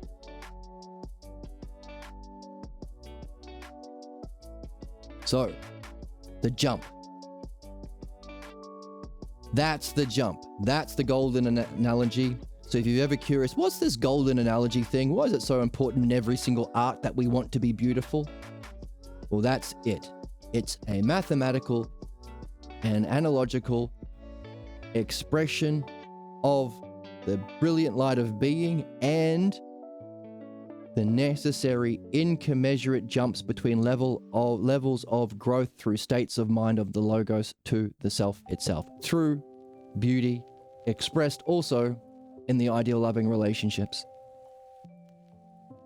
The golden analogy. The leap. Leap with me, won't you? So, we've covered in our reflections today, the homogeneous, pure understanding. We've applied it to the heterogeneous, all of the significant human activities, to make sense of the quote from the text, that we can find the divine present or absent in all human activities, especially sexual intimacy. And we've unified the homogeneous and the heterogeneous together in analogy, which applies to both.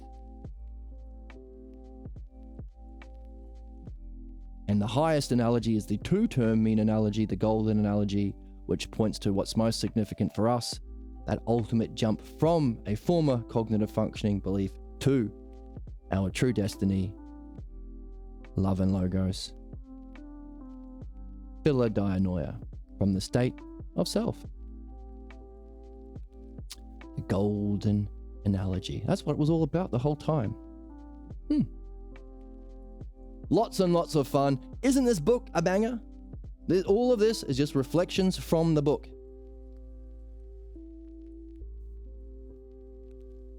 How cool. Except for that bit about analogy. It was referred to earlier. I fleshed it out a little bit, but I think it probably will come up later, I'm guessing. But everything has been from the book, apart from a little bit of extra insight from my study of music and stuff. Neat, hey? This book is a banger. And if you decided to spend your time with me in this sort of reflection, thank you so much. Good choice. And as always, you can follow on Twitch, on YouTube. You can join the Discord if you like. You'll get a notification when we go live. You can donate to the channel if you want to buy me a coffee. If you do, there's a link below. Cheers. You can even find a link to the PDF below as well. So yeah. Take a little look in your dreams and have a bit of a go of practicing that kind of reflection and see if it might be worth taking that leap. We are all professional trampolinists up in here. We love to jump. Jump with me. Thank you so much, and I'll see you in the next